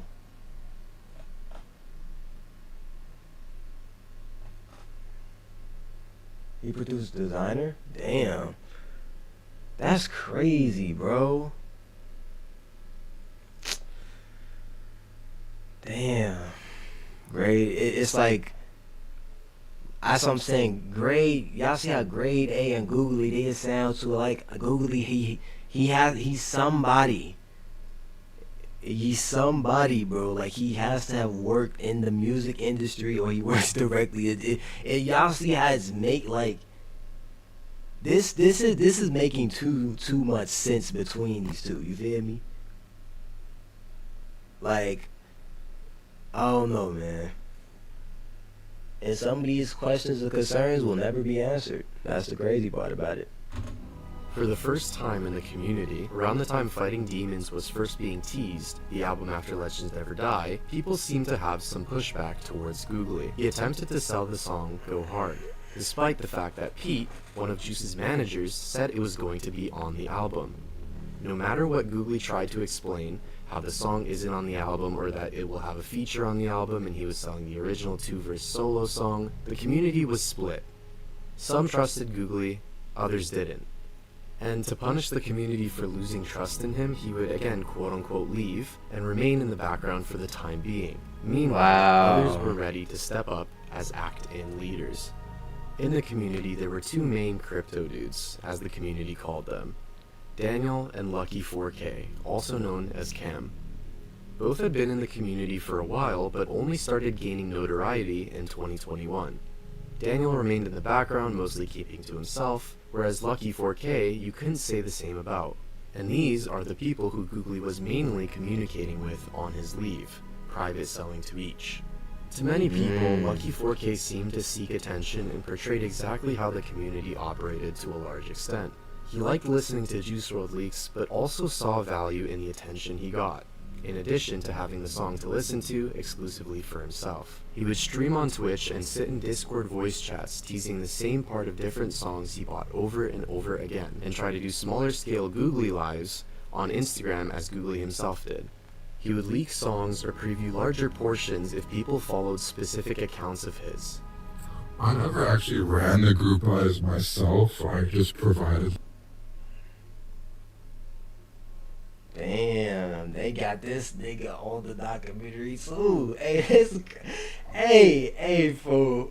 I don't know who directly, I think his name Bingus that created this. You snapped, I ain't gonna lie, fool. That's Cree got this nigga on the documentary. He basically said like, yeah, you hearing this from me and who I'm talking about. You hearing this from the source. That's crazy. I never actually ran the group eyes myself. I just provided like what the group eye was being the money pool for, the song obviously. But from what I know, how they were promoted is, you know, it would be posted on my Twitter back then, or my Instagram. You know, I obviously had my following, just like Vault the Juice would, Googly. Post a Discord there, people would join in, had to be tight with the there'd be label. milestones. Like at the first, say a group price for 15 grand, at 5 grand a snippet gets posted, at 10 grand a CDQ gets posted, and then, you know, people would join the call on, make an IG live, play the song, add a certain amount of buys, donations, or however you want to call it. I would play a different part of the song, like say a song was only snippeted to 30 seconds, I'd play after 30 seconds, etc.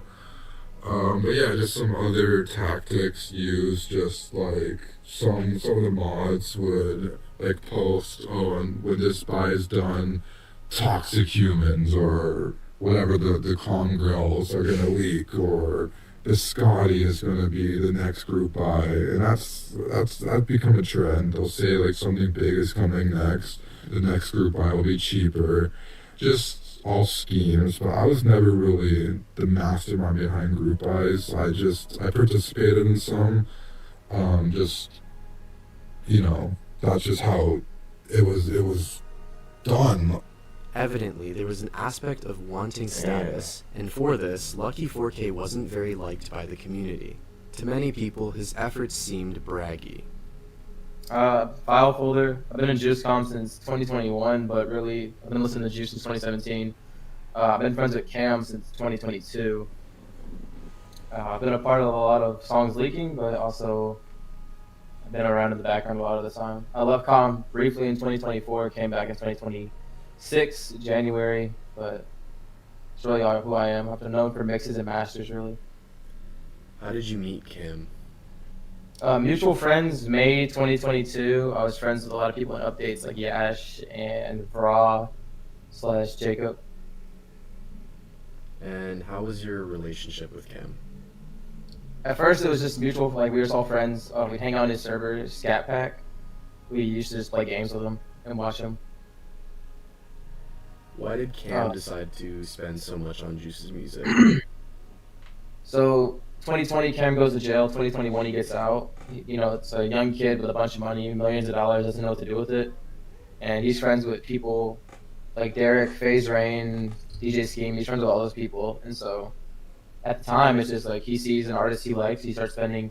At first, it was just a few thousand, but then as the songs became more and more expensive, it just became a bigger thing over time. Where he's just spending exorbitant amounts of money in short periods.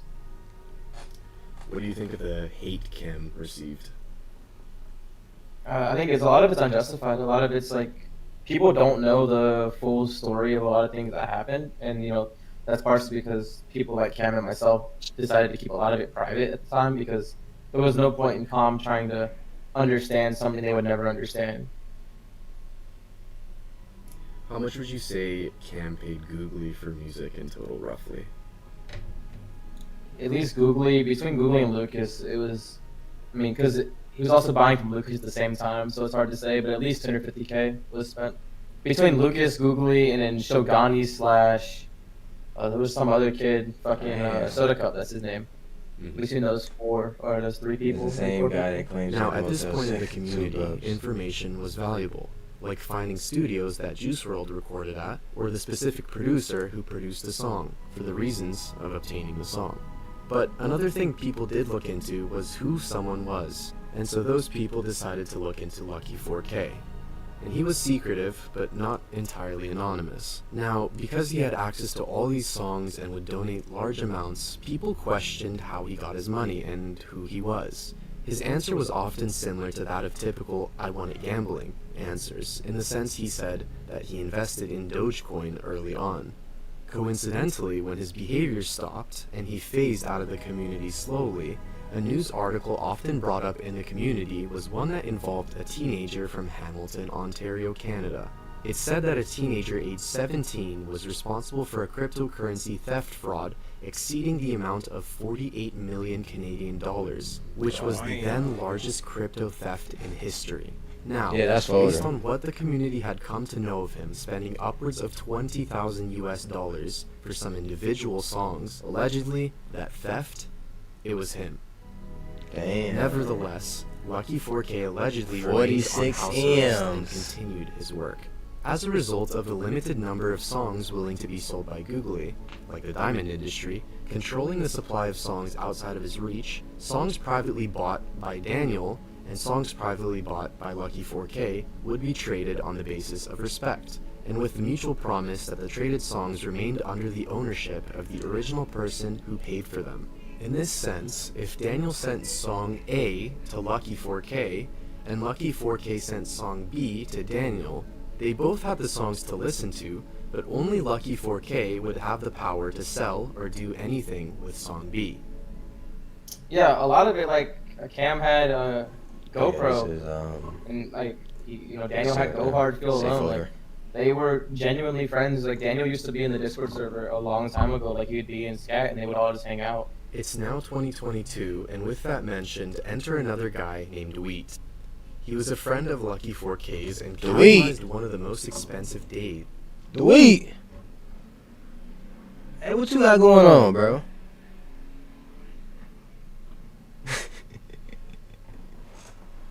I can't even seriously say that shit. That's just so fucking ironic, though. He was a friend of 22, and with that mentioned, enter another guy named Wheat. He was a friend of Lucky 4K's and catalyzed one of the most expensive days for leaks. Originally, it was thought that Lucky 4K sold a song named Sick'em, originally bought by Daniel to this Wheat individual, which would mean that Lucky 4K violated the agreement he had with Daniel. The reality is, however, that the song was sourced from elsewhere, and this event caused an unnecessary feud between the two crypto dudes. Can you talk a little bit about what exactly happened in the leak war involving Sick'em and the other songs? So the kid Wheat, Sick'em was sourced separately through some, because the engineer is KC Supreme, I believe is his name. That's a crazy The coincidence, songs were bro. sourced separately, except for like rims. But Sick'em itself was sourced separately. A kid got it, and it got passed a fuck ton. I remember like Shiloh got it, and then Wheat, whoever the hell Wheat is, I still don't know who that actually is, but he had a screen recording of it. He didn't have the actual song. By the time Daniel found out, like, and it was too late to explain anything to him, like, the drama started, you know, because those songs were never passed in the friend group, at least. Like, those songs were not passed around. Following that, though, after what happened on March 8th, it was, I believe, there's another girl. She had a bunch of Daniel songs, like, attachments and all that stuff, and Cam got those songs from her. Like, this is so, I believe it was, like, March 8th, and, like, 2 weeks later, like, March 22nd, when Cam was on live, he had gotten all those songs, and he was like, I think that there might be a Twitch spot or a clip of it around somewhere, but Cam was like, who wants to hear attachments? And he leaked the song without even listening to it. And that was how attachments leaked. But there was like, he got all those other songs off of her. Because like nothing was actually passed within those friend groups. Wheat would go on to play the song to multiple people following the footsteps of Lucky 4K in attention seeking, except Wheat would play enough that a significant portion of the song would be previewed. The people the song was being played to were also ready for it. They would go on to record the song being played through the microphone. Yeah, of attachments, Wheat, man. and then shortly I gotta after, listen to the that. snippet would be leaked. Like, him This is saying what that made caused me the want to just community's listen to that shit, I ain't gonna largest lie. leak war to date. And once Daniel noticed his song being passed around, he thought it had to have come from Lucky 4K. So he went and leaked one of Lucky 4K's songs, and then it would go back and forth until they cut their losses and decided to stop. I mean, no one feels like they're deserving of any hate. I don't remember too much back then of what hate I got, because I'm pretty good at just ignoring it, because I know I'm a real one at the end of the day. But I will say that I wasn't deserving of any of that hate, because when it came to me and Googly, we had a bunch of terms for like song deals, bundles or whatever. He would tell me I can't group buy something, I can't sell it, I can't private sell it, to clarify. I can't play it on live, I can't snippet it, whatever. And he would price his bundles, we would negotiate based on those terms. And I always respected it. Until this league war with Daniel actually happened. Because I had found out that Daniel had my songs after, you know, I was trying to call his bluff and all that stuff. Because I trusted Googly, I thought he was a legit person, you know, I'm sending him 6 figures and deals going first, no middleman. He's giving me his songs, no problem. But he ended up giving these songs to other people, and that's how Daniel got them. So that was just like, damn, that just kind of what sparked that whole, fuck it, I'm doing this, leak war, if he's got this and he's got everything type beat. So I don't believe I deserve all the hate. I know at the end of the day I was like probably one of the realest people, and a lot of stuff got said about me that was not true. He definitely had a bunch of influence. Like, you know, there's that whole Sick'em stuff. There's the, you know, the stuff of him, his alt sending songs, selling songs, different versions to other people, making it look like I'm passing songs to my friends and they're the ones selling it. He was just a huge manipulator. He just knew how to get under your skin. He knew how to manipulate you. He knew what would work. He had a big monopoly over like the psychological standpoint on like the selling of Juice music in general. But just he acted like, I don't even know. It was just, it's like some psychotic behavior that he would go through to just squeeze an extra few bucks out of the same song.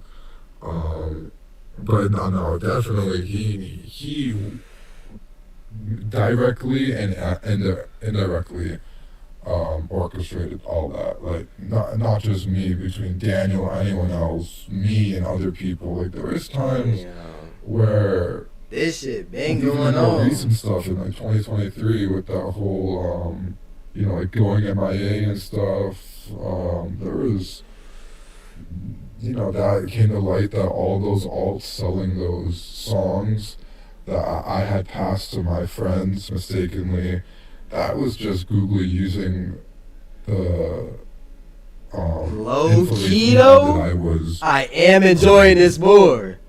passing songs. That's and not making crazy to also say. I'm making low key these enjoying turn this on my documentary own more than the friends. You HBO. have people like Googly like fueling the fire between both of them because he knows both of them are buying songs and they're gonna leak it on each other, and then after that, like they hate each other. So it's like there's been multiple times at least where like in 2022/2023, I tried to like get a conversation between them, but the bridge was so far burned because Daniel believed what Googly said. Obviously that's not true anymore, but there's not really a way to contact both of them anymore to try to make things any better.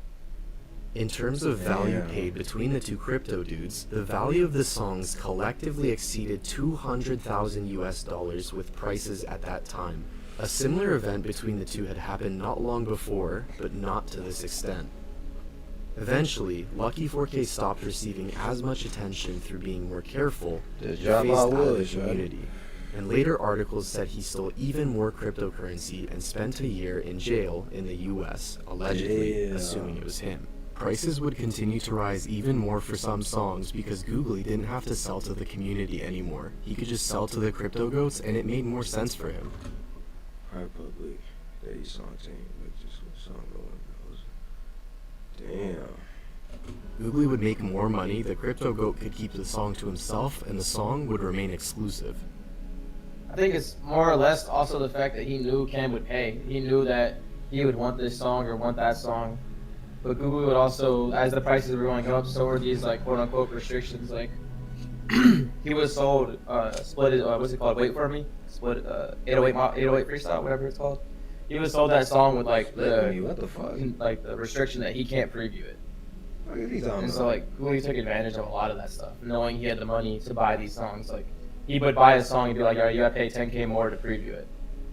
Now, Damn. moving on, increasing in popularity in the years following among community members were song sessions. In these, the entire project folder of a song was included, the beat or instrumental, different mixed versions of a song, and all used and unused vocal takes. Some people never saw the value in these, especially for songs. we arguably starting to get specific. to Others this saw part. it I was as an waiting to get to this opportunity for part. more talented I ain't gonna individuals lie. to play with the sessions like Legos and create completely separate songs using real scrapped vocals.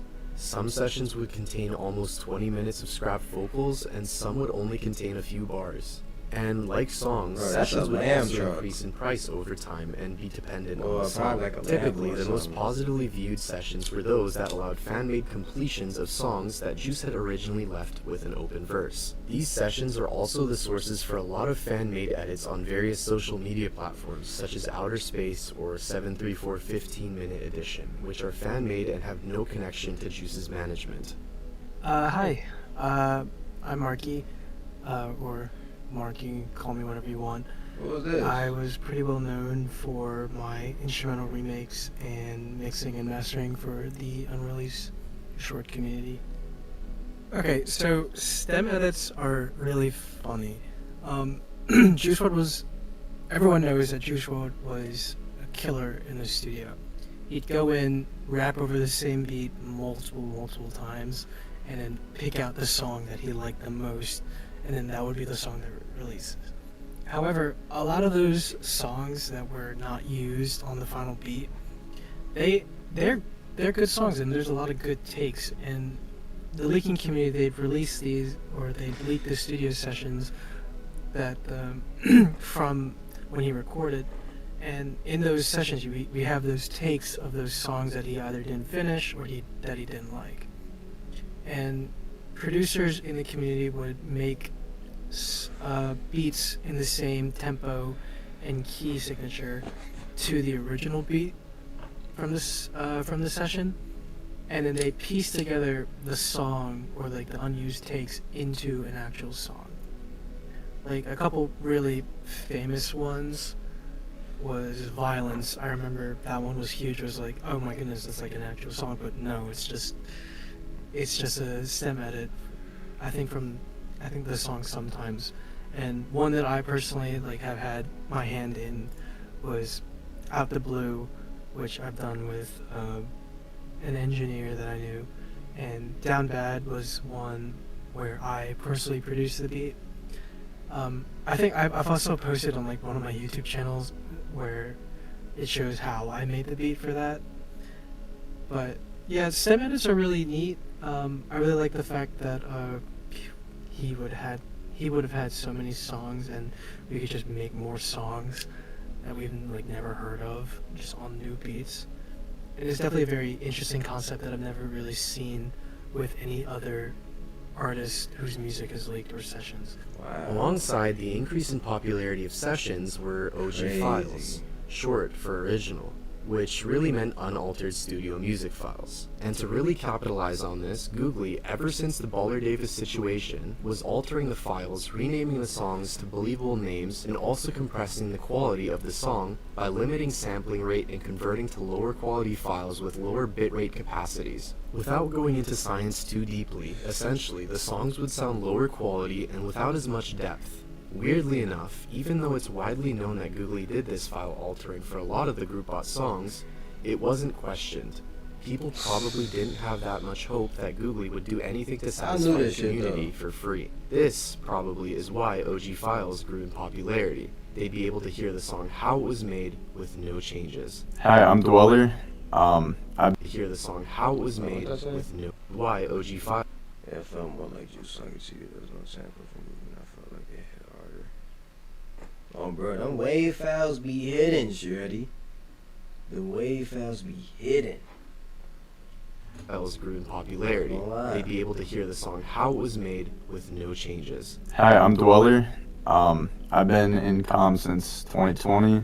I'm most known for being particular with when songs were recorded and the files associated with certain songs. I've spent a lot of my own personal money on studio files, or we call them OG files. These are files that are exported from the session primarily, and there's a lot of nuance here, but one of the most important things about them is they give us a clue to when songs are recorded, and they also paint a fuller picture of any artist, not just Juice, but obviously this is important to Juice. They started off not really being highly sought after, especially earlier in comm, because there was less demand for them. But as, after he passed and as comm goes on, there's a lot of, they're very sought after now. And with the recent, I'd say past few years, that price tag has gone up exponentially, and most people don't care or know much about them, and that's fine, but they attribute to a higher quality, a higher sound experience, and like I said, they give clues to when songs are recorded and other information. Well, there's a lot left, like tons left, hundreds left even. But in reality, we're probably going to see them slow down as far as leaks go, and probably are going to see bigger price tags on them than ever before, because comm is slowing down a lot. We're going to see less and less. But these files are very important. At this point in time, in 2022 and 2023, songs weren't around $1,000 usually. They were around $10,000 each. If not already annoying to the community, who was still very loyal to Googly, he priced his songs increasingly high, and group buys began to slow down and actually failed to reach their price, something unheard of a few years ago. A group buy for a song named Fenty actually ended up taking an entire month to finish, which was very unlike the past, where thousands would be donated within the span of hours. Gone were the days like that of Rental. That Fenty Sessions, whatever the original is for that shit, that has made you know how many songs is made out of these different sessions? They made a lot of money with that one. I ain't gonna lie. They made a lot of money with Fenty. There's so many sessions, songs from that same beat. Whoa, what? Where $8,000 was donated in a few hours. A change in community attitude was evident, and people started to withhold their donations unless it was a song they liked or knew would lead to a song they wanted in the subsequent group buy planned. This decrease in donations could be attributed to a variety of factors. For one, songs were just expensive. Community members couldn't justify the prices, especially for songs they didn't care bad day for two, the $8,500 is song's price wicked. wouldn't be worth the price, as sometimes after a loss on Googly's end, some costs would be silently included in lesser-liked songs, and Googly would refuse to compromise. For three, many songs previewed for Grail Summer would also be privately sold, while in past years this became more apparent when less and less Googly Live songs had a group buy made, and people would wonder what happened to those songs and why they haven't been sold yet. And for four, in the same vein as the third reason, songs privately bought would often be passed among people, and in many cases a group buy would be made and the song would just leak midway into the group buy, and there often wouldn't be any refunds. So all these factors made donating unappealing and over time killed the momentum that the community once had. Would you say leak culture was a good thing or a bad thing overall? Good thing. Art needs to get out, bro. Grade A would. Bro, look how many songs there are for Juice. Do you really think Grade A would put everything out, bro? Like, for example, I told you before the interview, I listened to Benjamin like 20 times today. Bro, without leakers, I would, I couldn't enjoy the moment, you know what I mean? I couldn't, like, enjoy the art. So, it's a good thing, in my opinion. But, like, not the group buys and the greediness. Like, just, bro, get the file from somebody, hack them, bro, and just put it out, bro. Have fun with it, I hope Grade A watches this documentary. I really hope they do. Maybe this will be a realization or like a eye opener for them. This is the producer talking. Multiple platinum plaques. He said it took leakers for him to enjoy that song. He said without the leakers, he wouldn't have been able to enjoy it like how he can. That's crazy.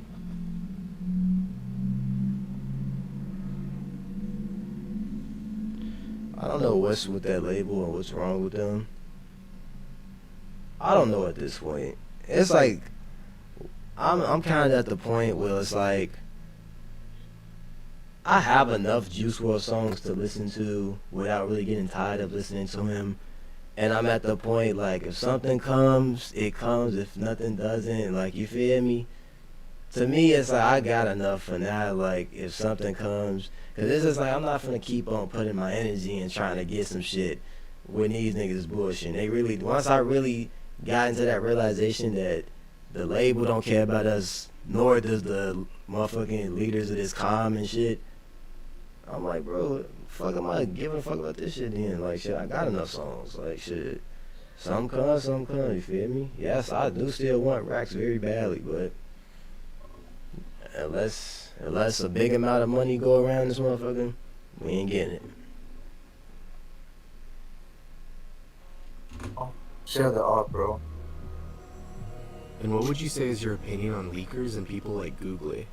Bro, when, like, I think, like, at the end, because then the AI shit started, and I think, like, the greediness got too high, bro. I think they're living, like, at too high of a standard, bro. Like, be happy that you make a couple of mil, bro, and, like, enjoy, bro, like, why you want to get more and more, bro? And, like, greediness is, like, such, bro, it's so disgusting, bro, and I needed to learn it myself, bro, I had like this back then, like this thing with Gunboy, and me and Gunboy are buddies now. You know what I mean? Like we trying to get a crib together and start streaming together. But back then it was my greed that destroyed the relationship, bro. Look, bro, I got at home like 7 watches. I'm right now in Berlin, bro. Do you see I'm rocking anything, bro? Nothing. You know what I mean? Like, Damn. it's gone, bro. The materialistic is gone. And I think this guy was so deep down into this shit, like that he wanted more and more, bro. But if you if you have money for a long time, you're gonna see that like you don't, you know, materialistic stuff is nothing, bro. You know what I mean? Another factor that was unknown to many people was Googly's lack of honor towards the hands that fed him. In many cases, he would go behind the backs of those who bought songs and would double sell his supposed exclusive music. That way, two people would pay full price for a song thinking only they had the leak ownership to it, causing confusion among those that bought the song but double the profit for Googly. So I am Sub, like a member of the Juice WRLD. Yeah, that my boy Sub. It for Googly.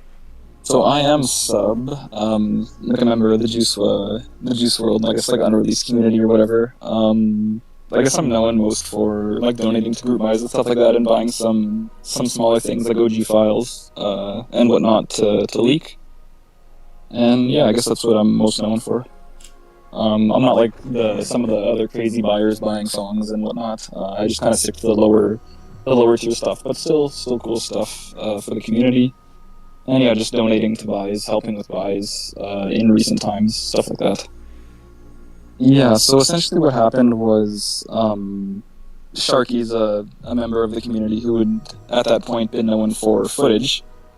He hit me up saying he has an opportunity to get a song from not the person who owned it, because this was a song that had been sold already, but from someone he knew otherwise. And so I decided that would be a cool opportunity to, I guess, get the song out for the community, because the person that had it was just going to hang on to it for an indefinite amount of time.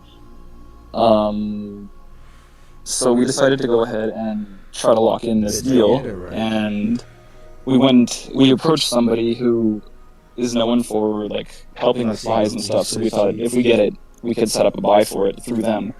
But then what they did is they went to somebody associated with Googly and essentially snitched that this person was trying to sell the song. And so then what happened is that person threatened or like blackmailed, I guess, the seller not to not sell it, but to split the profits with Googly and this other guy. Wow. And so that was a bit of a red flag at the time. And then the seller backed out, and eventually they agreed to sell it, and then it was sold to us. Right. And in a couple weeks, we were going to set up a buy for it ourselves, not with the help of anybody else.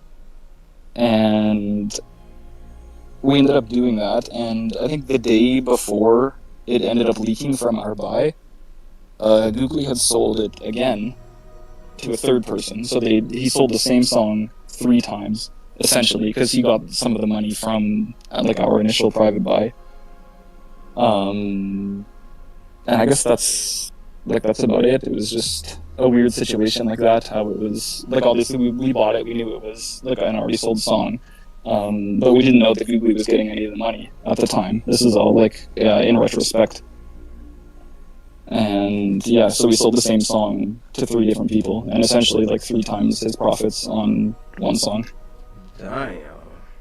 Yes, so me and some colleagues were approached to buy certain songs and sessions that have been obtained from someone else other than Googly. We were going to buy these songs, but I ended up backing out because the whole ordeal seemed sketchy. And it turns out that Googly had acquired these songs from the sellers and was gonna go behind their backs and sell it to us for cheaper, just so he can make money off of it instead of them making the money. They would sell stuff under each other's names. So like, if Googly didn't want a song tied to his name, he'd run it through Shirgani. Googly would pull a list of tactics throughout group buys that encouraged donations over the years, and they worked, but the inevitable cannot be avoided. Throughout the buy, sometimes only at the very end, they would do something called a cap count. A cap count itself would be all the holders coming together, usually in a private chat with only the holders and the group buy organizer. And it would be each holder reporting exactly how much money they had in their account. Granted, this was before fees, which is where this issue usually stems from. So they would say, okay, I have $1,500 in my PayPal account. They count that toward the cap count in the middle of the buy. They count it up, say it's $300 less than the total. Okay, 300 cap, run it up. That's usually what they would say. But in the beginning, when maybe the sellers and the organizers' rep weren't so high, they would tell the holders to cover it if it was a small enough, quote-unquote, amount. So that is where that would stem from me needing to pay some out of my own pocket because they didn't have it, so in their mind, I had it. I had to use my mom's name to verify my PayPal. And to this day, because of that, she's banned from PayPal and she can't use it. So this is an adult now. Like, I'm 21. I immensely regret this because, like, my own mother can't use PayPal because I was an idiot as a kid. By just wanting songs from my favorite artist. After verifying it under her name, I was able to withdraw it, and I either sent the money directly to Googly or they took it off of the price of one buy that I held or something. But regardless, that money he did get back, but it was at the cost of my mom's PayPal. And on top of that, something similar also happened with my cousin with Cash App. So that's two of my family members that are permanently locked out of payment methods that most people in the world use, that because I was an idiot as a kid helping people move money that seemed fake but was very real, they can't use it anymore. Any holder, at least with my experience, that is not paid is definitely paying themselves. I will tell you that firsthand. I definitely took some cookies out of the cookie jar. But, you know, I'm going to come out and say I did buy a couple dinners for me and my girlfriend at the time. But, my experience, aside from, you know, that aspect, I had a Cash App, Venmo, and PayPal collapsed, and I was, like, blacklisted from Venmo and Cash App. And so I had to switch banks, you know, holding for group buys for probably 6 months, if I had to guess. If BTC went down, that would be cap. It was only up until ever so recently that they took into consideration of crypto dropping as cap count. So eventually, just like anybody would, I got sick of it. As the buys went, and the ones that went more smoothly, I would just start taking little bits at a time to make up for the money that I lost. In the end, it was all going back to the same corrupt guy from stuff that he didn't even have a right to be making money off of. And he was making millions while I was a high school kid who was dishing out hundreds of dollars at a time. At one point when I was younger, my dad had given me $210 to put in a savings account, and I had to empty it in order to pay people. It's a widely accepted fact that Juice Wrld was one of the best freestylers the hip-hop genre has ever encountered, among artists and fans alike. As of this documentary's release, over 1,000 unique songs by Juice Wrld have been leaked, and a large majority of them were made in the 3-year span between 2017 and 2019. Before I continue, please note that this is all alleged and don't take this for fact. Evidence will be shown for claims, and it is on the viewer's discretion what to make of this. Knowing that most of these leaks were as a result of Google. When niggas gotta say some shit like that, they finna say some shit. when a person gotta say something like that, they finna really, hey fo.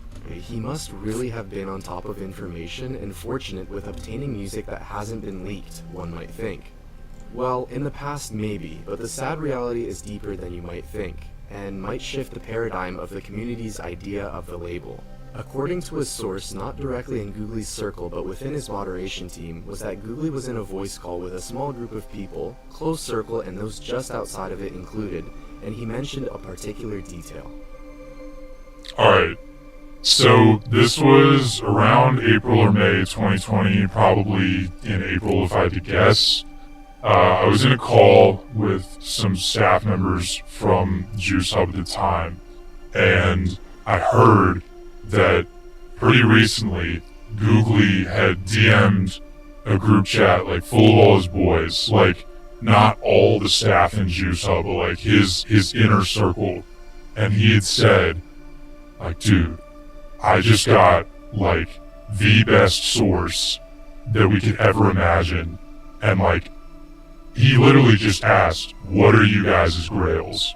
Like, can you imagine being asked that? And so after that, you know, Grail Summer 2020 happened, and you know, I wasn't in this chat or whatever, but that was kind of the moments, I think, there was, I guess, one night where Googly made a connection that changed everything. If true, Googly no longer had to look for potential targets who had worked with Juice in the past. After all, he could just source them from one individual. But who exactly was this source? People come and go in the work world and don't necessarily always stick around. So either Googly was making a large exaggeration, or this had to have been someone very close to Juice, constantly with him, who Juice trusted enough to share all his music with. Regardless, the Googly statement was taken at face value and it wasn't questioned. Blinded by the excitement that the group's favorite songs would be heard in full, Googly had everything. This, however, wasn't the full truth, because in multiple instances, Googly would attempt things known as force leaks. Essentially, group buys would have word get out, and in some rare cases, someone with the song being group bought would hear and attempt to prevent Googly from making any money off of it. Two well-known examples of this within the community were for a song named In My Arm and Listen to This If You're Lost, better known as Toxic Humans. In My Arm was a song made for Starfire, Juice's ex, when they dated in 2018. Googly did not have access to this song, but noticed an opportunity when Starfire leaked the song named Whip in the midst of a group buy, a song Googly did actually have.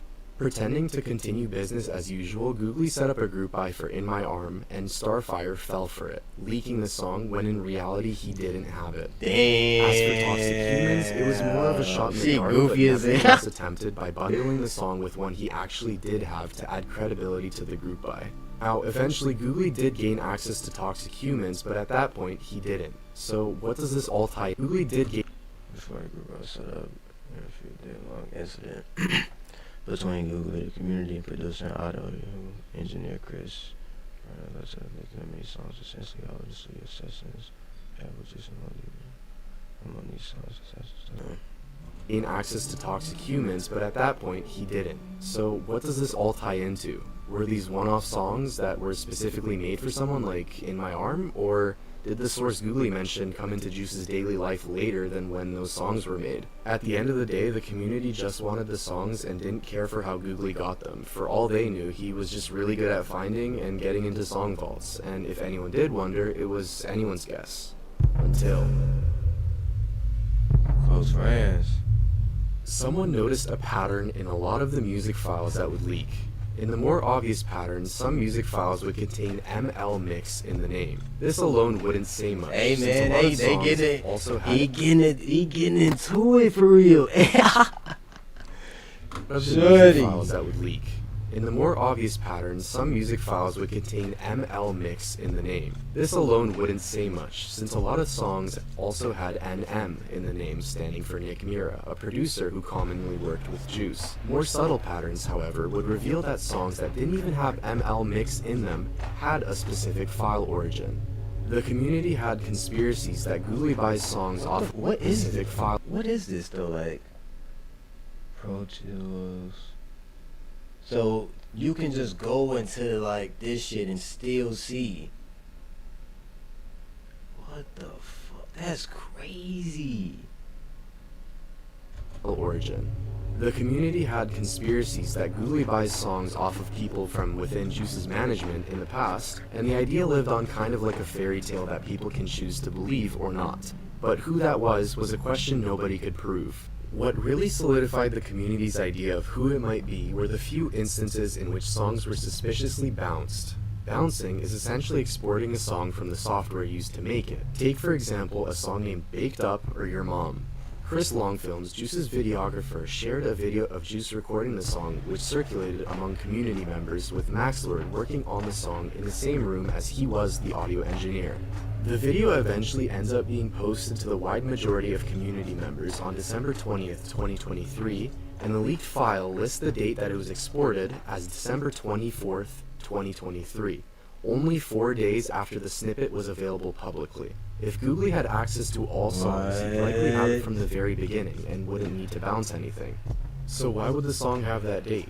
Although nothing is clearly 100% incriminating and confounding variables might exist, the evidence at minimum suggests something suspicious, and who is at the center of it?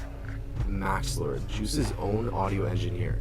And this wasn't just the community's thoughts. Pete... We knew this though, like... we knew this though, but it's kind of like... It's kind of glad this shit is finally getting out there for real. Max Lord, Juice's own audio engineer. And this wasn't just the community's thoughts. Pete, one of Juice's managers, also thought the same, as well as Ski Mask the Slump God, of who also has his songs engineered by Max Lord. About the Max Lord situation, we're figuring it out. I'm talking to Pete and my manager.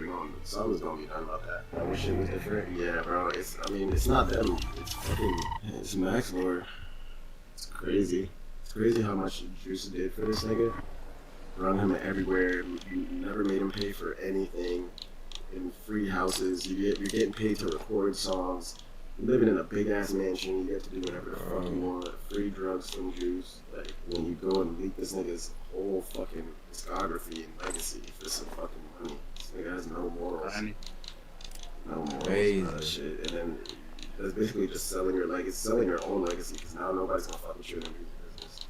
And it's just like selling your soul for money as much as everybody's done for that nigga. Me on top of that, me too. And his family's rich too. That's another thing. Like niggas an idiot. His family, bro. Max Lord's family is. That's one thing I didn't understand though. Like always the rich kids, bro. No action. This nigga was rich regardless. So it's like you really didn't need the money. Like it's like it was on some greedy shit for real. It's crazy, bro. It's always the rich kids do some slimy shit. Weird ass shit. Yeah, but come on, bro. What was the whole point of you doing music in general then? You don't care about your own legacy, like, in the music business, then what was the point of you doing music? You know what I mean? Like, if your family's rich, then what the fuck was the point of you doing any of that shit? To sell all his music. You know what's crazy? The leaker told me, because I talked to him personally, the leaker told me he spent over $3 million in crypto on Juice WRLD leaks. Jesus. $3 million. They bought that song with me and Juice on it, Compromise, for $105,000. $105K. $105K, bro. It wasn't even a group buy, it was one nigga that bought it. Wait, really? Yeah, one crypto nigga. Insane. Like, my thing is, it's like, bro, you make that much money on crypto, why the fuck are you even spending that much money on? So, I mean, I guess he's just that rich, he don't give a fuck.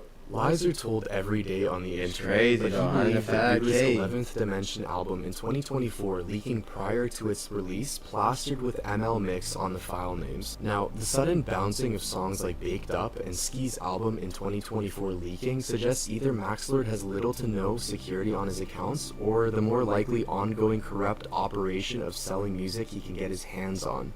As mentioned before, it's easier than ever to prevent hackers from accessing accounts, so why was his name popping up in not only Juice files only he had access to, but as well as other artists? So one may wonder what exactly this information is relevant for in terms of shifting how we see the label.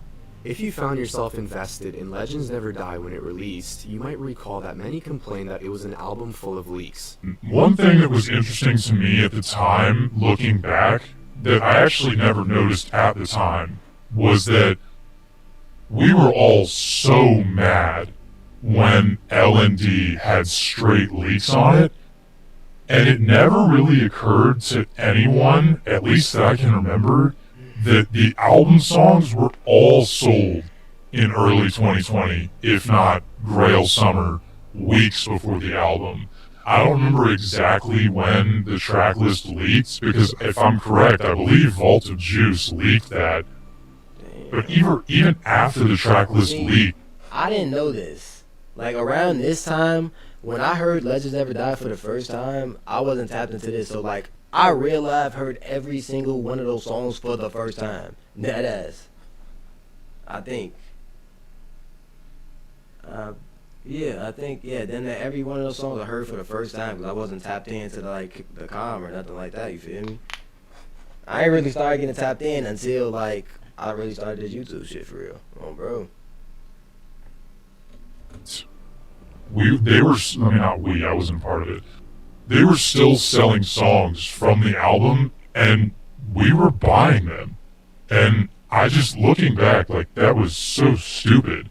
And I mean, you could, there's no proof in the pudding here, but I just find it very convenient that all the songs on LND were sold in early to summer 2020, and the leaked track list didn't even have Stay High, Screw Juice, all of these leftovers that I would assume they threw on there at the last minute because everything leaked. So that's just some food for thought, I guess. Max Lord himself had self-admittedly engineered all but 2 songs on the album, as well as choosing the songs on it. When Googly said he got a source, the time was around April to May 2020, a few months before the release of Legends Never Die. Assuming Googly got Max Lord as a source at the beginning of the month of April 2020, why were so many group eyes around that time for songs on the album? In this screenshot, Max Lord says he was working on choosing the songs for the album. Was it a big coincidence that Googly sold the exact songs that were going to be on Legends Never Die, or did Googly know what Max was going to do? Why did Max select songs that were recently leaking? These are all questions to consider, and not to mention, he was threatened by the label in March of 2020, only a month before allegedly partnering with Googly. At what point is a coincidence no longer a coincidence? If you go out on the street in like LA or somebody, and there's somebody doing the fence dance, on fentanyl, bro, you can't just point the finger on him and like say, yo, he's a fucking drug addict. There's something happened, bro, that made him to be this drug addict. You know what I mean? Like, you never know what people are going through, bro. So, and that's the thing with Max. Max is like clearly like not telling everything. So, bro, I don't know, bro, but I think it's the wrong thing for the community to like just point the finger on one guy and say, bro, you're the one that that leaked everything. You're the one who fucked it up. So. But just as much as one can speculate that it's indeed Max Lord selling the music, one has to consider his background. Max Lord is a very established and well-connected audio engineer and comes from a wealthy family. His parents own millions of dollars in real estate, and while it was mentioned that some producers or engineers would sell the music they made with Juice, it's important to consider their financial situation. Okay, first of all, I think he doesn't need the money. So that's a weird situation because, like, I know everybody points their finger at Max Lord, but actually, bro, I know, like, I have some infos that, like, he's doing very well, and he will do very well without even making music, like, family related. I'm not going too far into it. So, for me, it feels weird, bro, like, bro, it's like, does he get blackmailed, like, or, like, did Grade A piss him off, like, to that crazy point that, like, I don't know, bro, like, it doesn't feel natural that like Maxwell would like go out and like sell it for Bitcoin and like keep selling it for Bitcoin. I think there's like something that like somebody has against him. Maybe if it's coming from Maxwell, I don't know like the whole leaker community and how it happens. I know that like they have session projects that clearly are like from Maxwell's PC. But how the fuck it happened, and like, I don't know if he needs the money, bro. So, for me, this situation is super weird. If I would guess, I would put like 50-50 on blackmail or 50 on greed. You know what I mean? If I would do a coin flip. So either it's greed or like blackmail. But like, as somebody who was with him and somebody, it might be blackmail. That's what's crazy. It might really be blackmail. Cause like when you really go into the account and you really think like, why would Max do this? But it's just like, nigga, what the fuck do they got on you though? Like that's the whole thing. What does this nigga really have on you though? And then if he really had something on you, why is he paying him for the songs? Like, that's what I'm thinking. Like, realistically, it make more sense for greed, but then it's like when you go into, if you try to go into this morally, like, morally, it's just like he could be being blackmailed, but it's like, what could, like, really, what could it be though? Like, to that extent where, like, I don't know, man. Bro's being the fuck, bro. Yeah. Who chilled with him and, actually had conversations with him. Bro, I don't know, bro, if he's the villain, I don't know if he's the villain. I actually don't know, bro. And I don't want to believe it too, because he was around with Juice so much, and like so many people trust him. Like, he had this mobile setup to like record, and I know everybody called him in LA to pull up. And bro, it seems weird, bro. I don't know. I give it 50-50, bro. You never know how much greed people have, but you don't know like the situation behind, bro.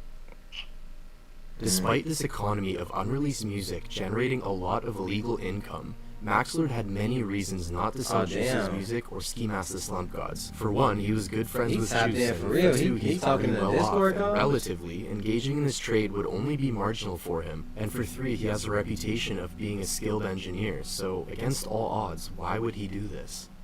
For some time, we likely won't know, but understanding Googly's tendencies to instigate and break relationships apart among those he works with, it's likely Maxlord feels pressured to do so by the reason of blackmail.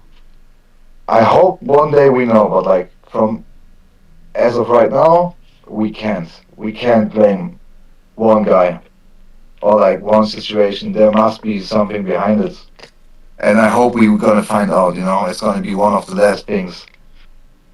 Have you ever been approached for songs in the past? Yes, it happened to me, but like, I never had songs. I had beats and stamps and the melodies. And bro, the thing was, most of the things were already in loop packs for me, on Selfie.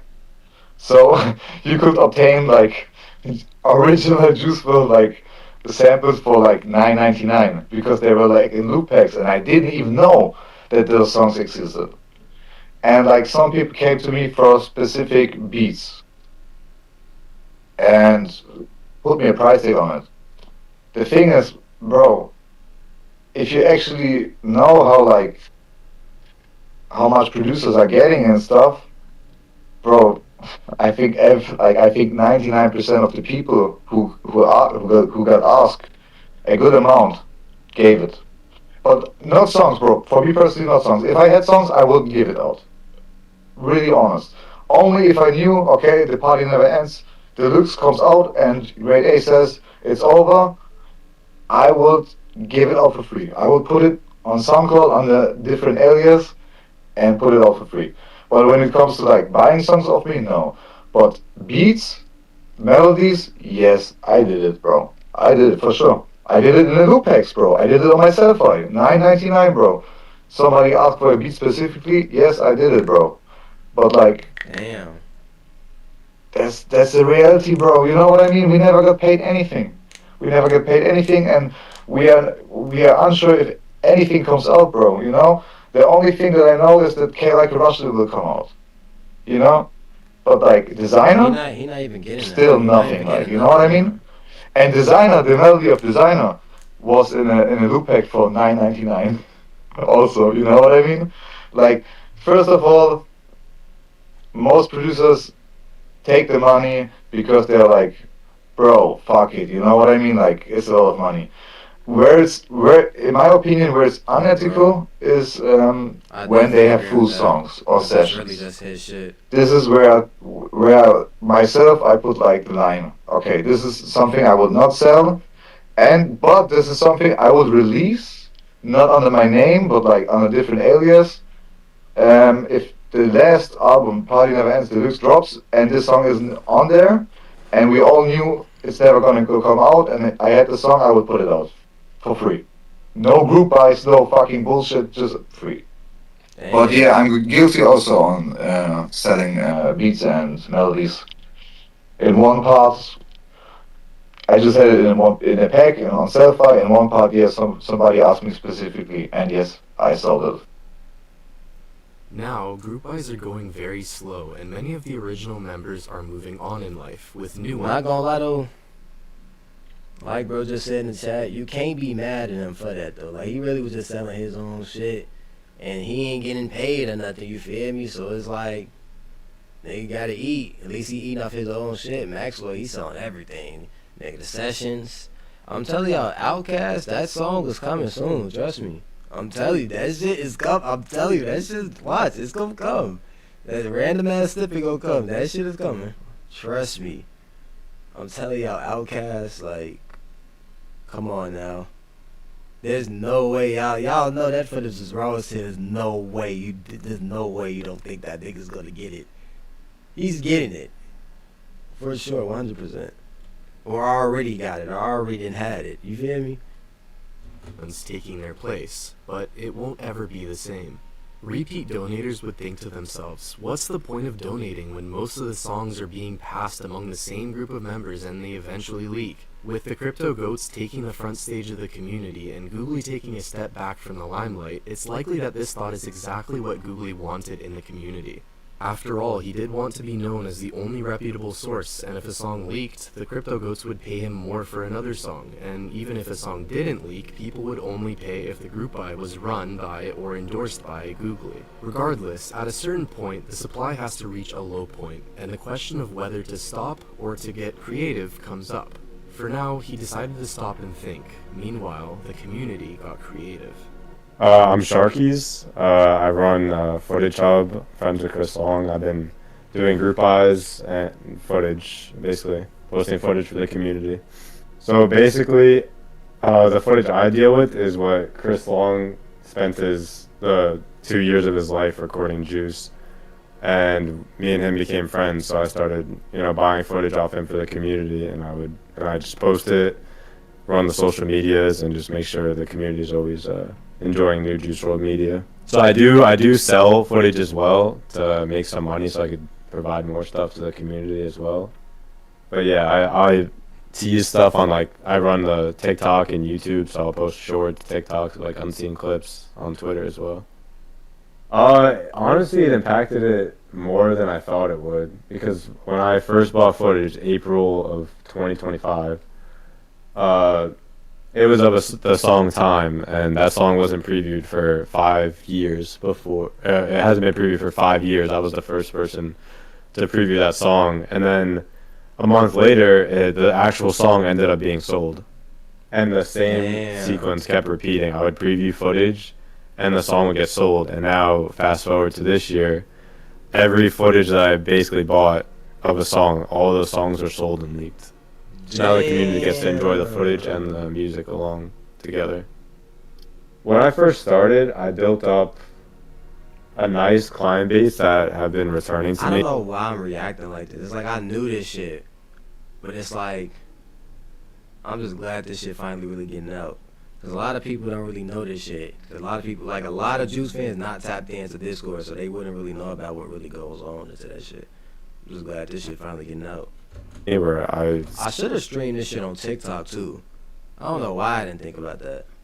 Fuck it though. Sell them footage, and usually the crypto people that buy the songs aren't interested in it. That was a problem at first. It was basically I would preview something, and then they didn't really like what I was doing with the footage. I don't really understand why. I guess Googly or whoever was mad, but at the beginning it was a little hard to sell stuff because of what people were spreading. But now that the scammers and everyone is gone, it's been pretty nice. Yeah, so I'm able to sell footage way easier now. Evidently, these footage sales and leaks complicated the plans of sellers, and the supply ran shorter and shorter, even with songs that were once completely unknown to the public. That might have been personal keepsakes for Googly. Clearly, the source of income that has been feeding Googly for almost 7 years is starting to shrivel up.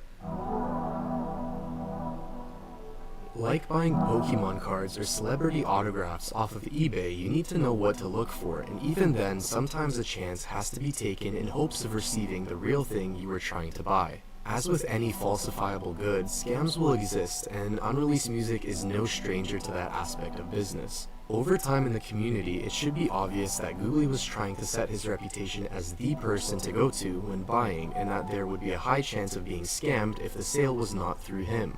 And this was true for the time being. There were many members of the community that would fake having songs and try to mix and master snippets of songs and advertise them for sale as if they genuinely had those songs. And people would fall for this, but soon the scam was harder to pull off when buyers knew to only believe snippets with portions not included in any currently available snippets, or in other words, parts of the song that weren't leaked yet. Without a real chance to scam, some would get creative and buy sessions. That way, not only could they potentially extend a well-remastered snippet with unused vocals from a completely different song, but could also create a completely new song with the session that has yet to leak. This is what's called a stem edit, which was briefly mentioned earlier, where unused vocals are made into a completely separate song without the approval or guidance of the artist or their team.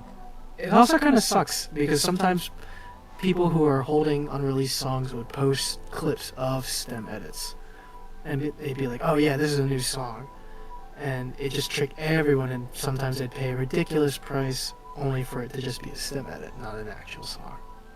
Depending on the skill of the person who made the song and the vocals' compatibility with each other, some songs would be more believable while others not so much, and the believable ones genuinely sounded real. But an even larger problem presents itself as AI gets better and better. Since its introduction, this opened up the floor for scammers to create their own completely new songs, or again, remaster snippets and extend them, all to create the facade that the buyer has a chance to buy the song. And like before, this fooled some individuals, including Aiden Ross. I paid $200,000 for an unreleased song. It was AI. I got scammed for $200,000 buying an AI song. But the reward of more publicity was greater in the eyes of many internet celebrities, and like Lucky 4K, Aiden Ross would also dabble in Juice WRLD's Unreleased. Nah, cause y'all wanna be on my dick. That's my shit. The fuck on my dick, bro. And also fuck Aiden Ross, bro, for designer, bro. And bro, you know what I hate, bro? She can have the song, but I saw TikTok where he said, "This is my shit, bro. You motherfucker, bro. I made this in my fucking room, bro, at my mom's place." Stupid ass clown, bro. So fuck Aiden Ross and everybody who thinks like, yo, that's my shit. Nah. I know he hurt, especially about that, talking about that's his shit. When that's really his shit, though. Like, that's really his shit, though. Like, and everybody claiming it's theirs. Like, that's crazy. Like, and he not getting no. And it's crazy. What I love about this documentary is that they, like, he's really, like, showing different point of views of like how this shit goes. Like, we're getting a real point of view of a producer, like his side of this type shit. This ain't something you typically see from JuiceCom. No bullshit. Oh, bro. Shit, bro. Because like you got some data from Googly, bro. Go suck his dick, bro. Now, Googly never had to use these tactics because at one point he had so much music to sell, and it wouldn't make sense to risk his reputation. And if he were to do it, tactics like these would amount to a reputational disaster where the empire he built would crumble in seconds if something like that were to come to light. By not doing such things, he managed to maintain his influence in business for almost 7 years. Until... It's mid-May 2025. A member in Googly's current close circle named D&D8, or Ali, who had previously been associated with helping various leakers like Lucky 4K in aspects such as group buys and in general selling music, came online as usual. He receives a message from Folder. It's a bunch of AI mastering plugins he had previously asked for, and he downloads it to use it. He continues on with his day, discussing strategies to make more money with Googly before going to sleep. Unknown to him was that what he downloaded was the straw that broke the camel's back. One of those plugins he had downloaded were bound with a rat, and now Folder and well-known X-Page DLI4 had access to his computer. Being in Googly's circle, the original goal of ratting D&D8 was to obtain the songs they might have been withholding from the community that Googly and him might have potentially shared, like in 2020 with Baller Davis 3. And some songs were there. They held on to them and kept a low profile, but lost connection to D&D8's computer, so they rat him again. The songs end up in the hands of someone we'll call M. And D&D8 finds out that the same songs he has are in the hands of M. Paranoid, he asks ChatGPT what possibly could have happened, hoping that he wasn't hit with a rat. ChatGPT mentions plugins, and D&D8 makes the connection. Who usually sends him plugins? Folder. He quickly runs a malware scan and finds that one of the plugins was in fact malware. He tells his friend circle with Googly and they all panic. Nevertheless, the community didn't know of this, and aside from some songs leaking, nothing really happened. But Googly was still frantic. Time went by and D&D8 and the crew thought all was good. But what D&D8 did was just delete the file and not the malware. DLI and Folder keeping a close eye on the messages. Nah, that's some dumbass shit though. That's on him. That's completely on him. You delete all of the songs, but you don't delete the, like... That's crazy, and I don't understand that. Over time, found what was beyond what anyone would have ever expected from Googly. So listen, the nigga, High's friend, copped this OG file, WAV, right? But I don't want to send Daniels because it's too sus. So what I'm gonna have you do is, you got the session. I need you to go in and bounce like 3 days, or let's say like 5 days after, right? And I need you to bounce it like 5 days after. I need you to fake the file, okay? And as long as you got the presets and you can make it sound legit, it needs to be a legit WAV, like how Max would have bounced it, the OG song, no effects, no nothing, just how it is, the real song, okay? I just need it 5 days later on like a fake WAV type shit. So run that, and then I'm gonna send you a couple hundred from the sale. I didn't get, like, I got a crazy amount for an OG file, but I didn't get no crazy, like, 2010 bands or something like that, you know what I mean? So, let me know tomorrow morning. I need you to do that first thing in the morning. I stalled High. I said my hard drive corrupted. I'll get it to you tomorrow morning. You gotta do that for me. If I'm awake, hit me in the GC. I might be awake, okay? And we can call and run it together. But I need you to do that tomorrow, please. Messages were downloaded containing elaborate techniques and plans on how to scam their frequent buyers and the loyal community. Now, Googly had built a reputation so strong that even if something sounded off about a song, his word was paramount, and if he said a song was real production by Juice or Juice's team, it wouldn't be questioned. So soon, this would catch the public wind and everyone found out who Googly and his team truly were. To squeeze every last penny they could, they would cut vocals out of sessions and sell them, giving the unknowing buyer an incomplete folder of files.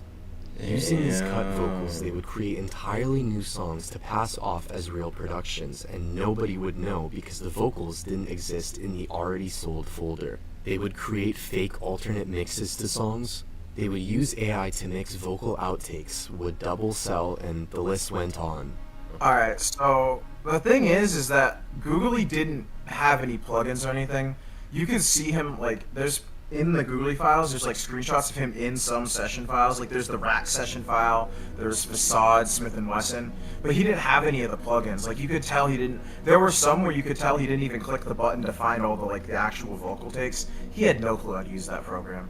He bought it, like there's him talking about buying it, and he's being very like, I don't want to buy this, blah, blah, blah. And then he gets it. But he had no clue what he was doing. He just did it because he had the sessions for these songs. Like that's really what it was. He probably just like loaded up the takes, heard what it was, and then was like, "Hey, make this a fake V1, and we'll flip it for 30 bands." Okay.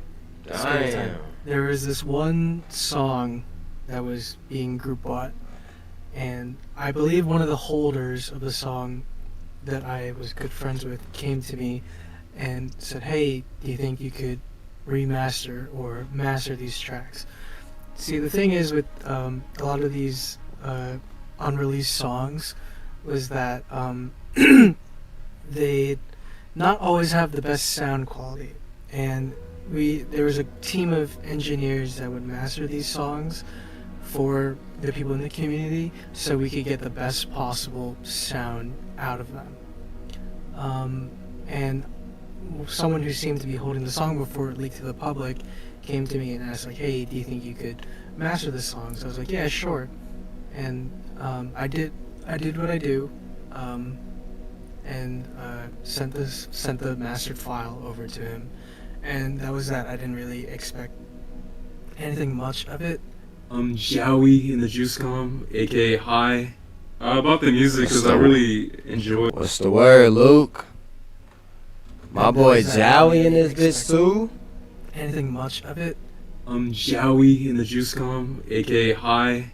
About the music, because I really enjoy, the music that he makes. It wasn't just to make money, but I mean, that was also a part of it, I guess. I think Googly himself said that it was like around almost 200,000. Yeah, it's like trusting somebody you will buy stuff from in like real life, a reputable seller of clothes, for example, and you expect them to be authentic and legit, and then it ends up being fake. Nah, I wasn't ever told that. I was told that they were unbounced at most, and then he started selling me unbounced stuff. Damn, what song that was for? Even the sessions included, he would just give me a bounce, and then it would end up not even being a fucking real thing. It sucks, bro. I'm not gonna lie, it's at the end of the day, obviously he doesn't really care about any of the fucking people that he sold stuff to. He just cared about making money off of Juice, and obviously people that he made think that they had a friendship with him, although they obviously didn't. There was one particular group that I had donated a lot of money to. It was advertised as a 2-verse completed song, and what it actually was it was a hook-only song, and they had bounced the verses from the session. So it was like essentially a session edit disguised as a 2-verse completed song. And he was even, like, the seller of it, which was like directly related to Googly, he was even going to sell me a OG file for it when I asked, which I didn't end up buying, but obviously we now know that would have been a fake file that they crafted. They wanted whatever they could get at the expense of Juice's legacy. If this had never come to light, songs interpreted as real but never were would forever be known as something Juice made.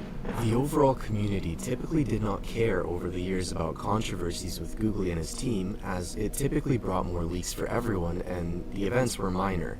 But when the only reputable source can no longer be trusted doing the exact scams he warned everyone about, is when his entire foundation toppled, all because of greed.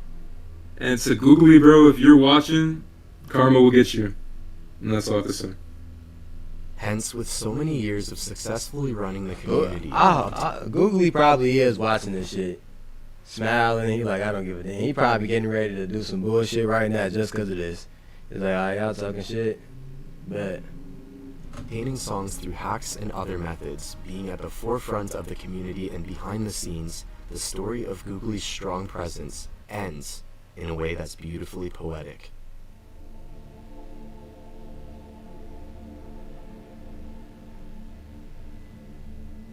So, what's in it for the future? We can classify 3 different lenses to view everything. The members themselves, the Juice Leak community as a whole, as well as the Leak community in general for all artists. For all artists, while unleaked music may become more difficult to obtain as time goes on with improving cybersecurity, the economy will never die. It will continue to live with the fire being fueled by lack of care and security, greed, and by corrupt sources from within the process. Like any other illegal black market, there is a financial incentive for those capable of hacking to keep turning profits and chasing internet social status. For labels, they evidently don't do enough to try to prevent and mitigate these issues. Yeah, I think it's more about the label, bro. But to be honest, bro, I don't know what Grade A is doing.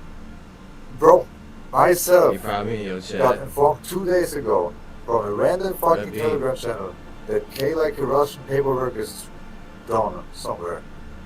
Bro, I don't even have it, bro. I don't even know what the labels are doing, bro. to be honest. Like, bro, labels are the trashiest thing at the moment, bro. Like, 2026, bro, the labels are trash. I don't know, bro. But it's good. It's not gonna sustain like this, you know.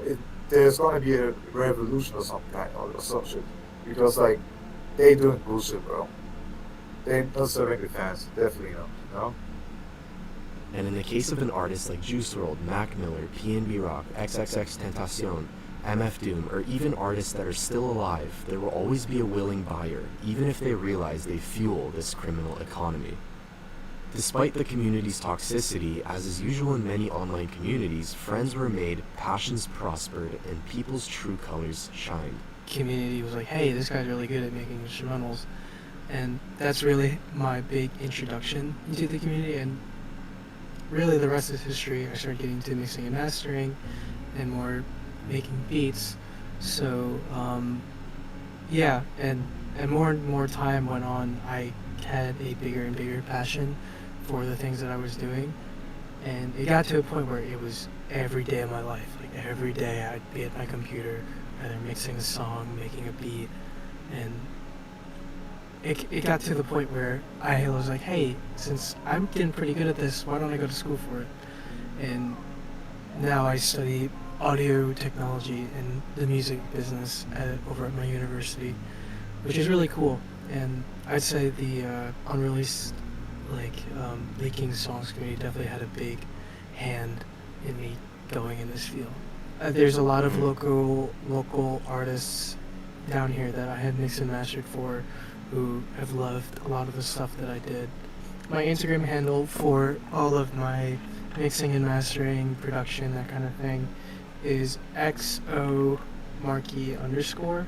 Hey, this is Jacob. You can find me on Spotify and Instagram under Jacob as well. On Instagram, it's at Jacob Real.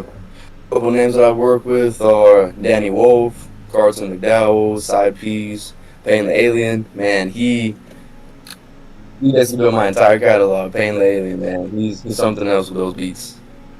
The way that he impacted others is a way that I want to impact others too. Because you can hear it in the music, you can see it in the fans, you can see it in his stream numbers after all these years that he's died, like how many lives he's impacted. It's crazy. It really is crazy. And I want to be able to leave my mark like he did. It's a His good leaks, documentary. they for sure. They definitely did inspire me with the music for sure. I'm TH3. I'm the CEO and founder of Beetle. Yeah, it's a beat marketplace with a few extra features. Artists can go on there and review other people's music or beats to gain some in-app currency. They can once they gain that in-app currency, they can use it to buy other producers' beats, and then producers can then put out a bounty with that in-app currency to gain feedback. It's basically kind of a feedback for beats kind of loop.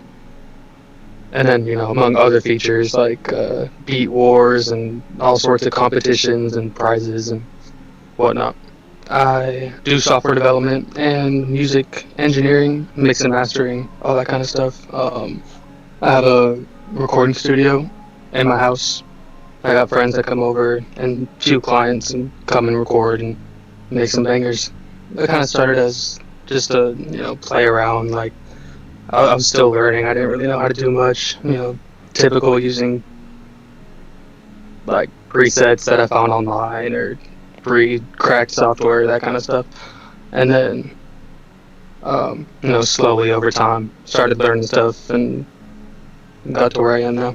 I wouldn't have done any of this if it weren't for the leaks. I think the session leaks are what really got me into it. I've been listening to Juice WRLD 6-7 years, so it was kind of, I was listening to every unreleased drop the moment it came out.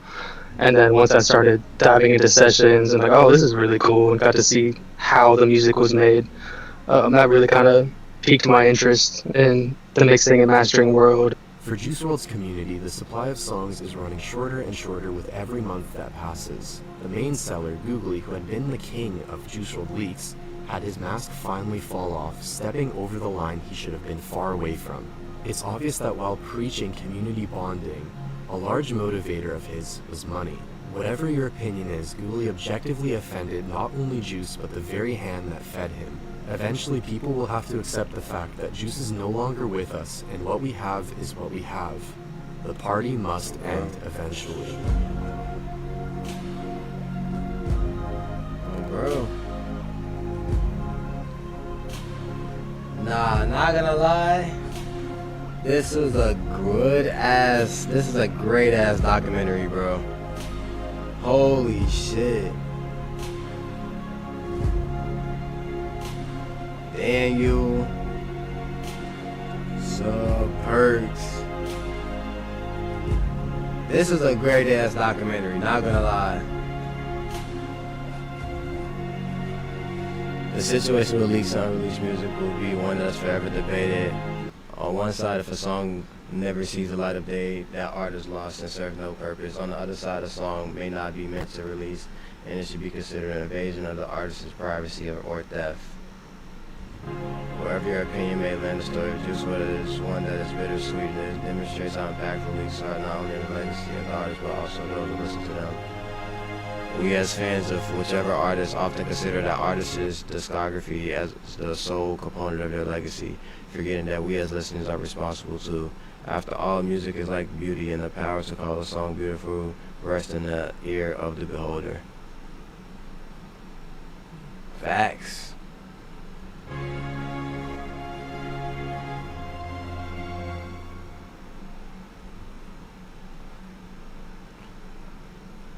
I made websites.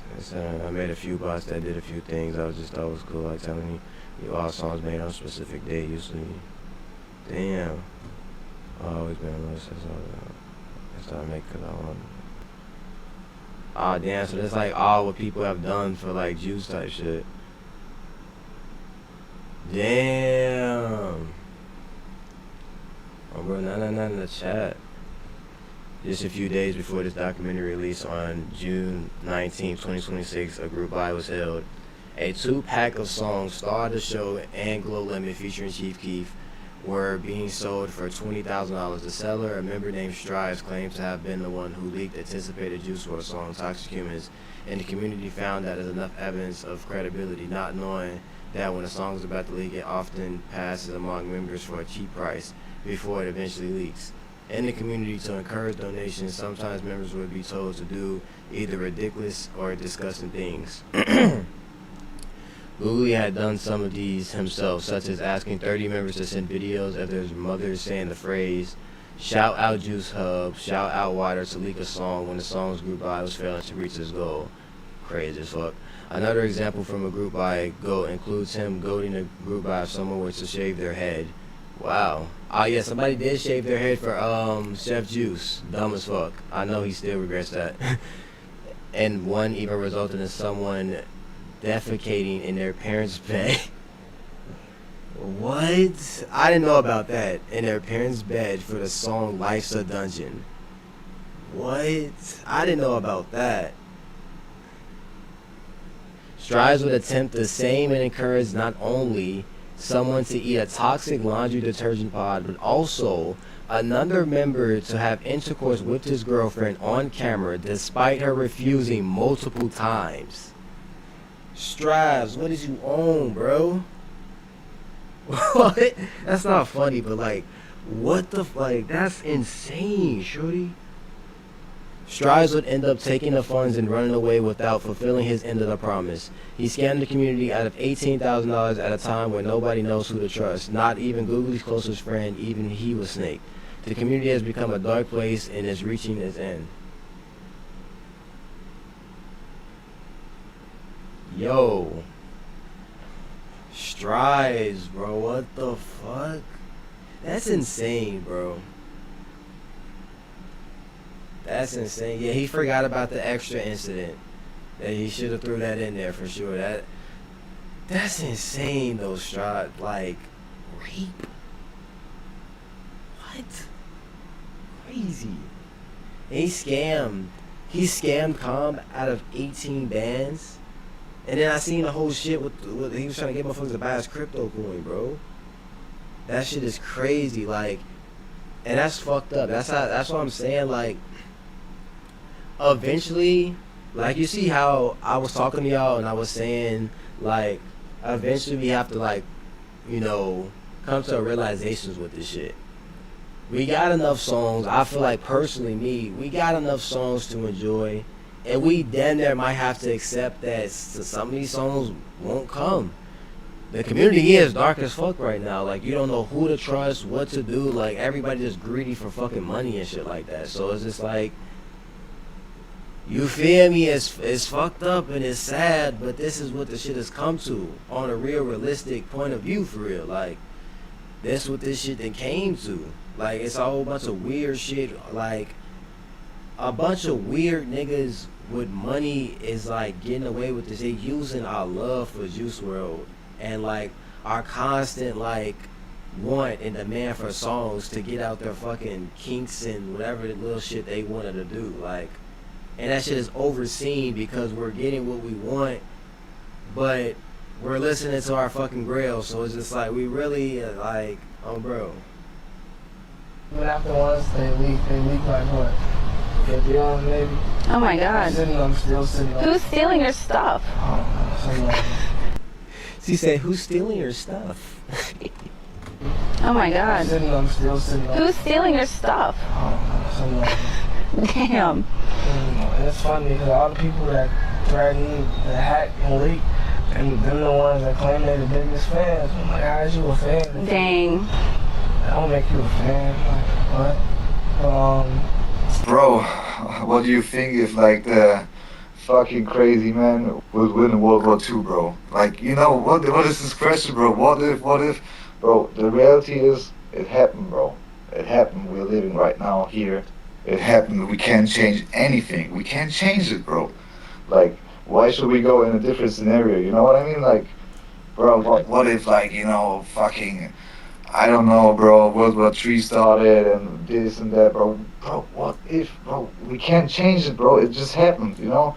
And the legacy that, like, the thing is clearly, like, we can't change it. We can't change the community, though, how they react. I think if I go on Discord and go on the community, on the Discord, I think the community is, like, childish. It's, like, too much, bro. You know, too much is going on, too much, like, I know, like, you know, memes and Jews and black people, they make, the Discord is crazy, bro.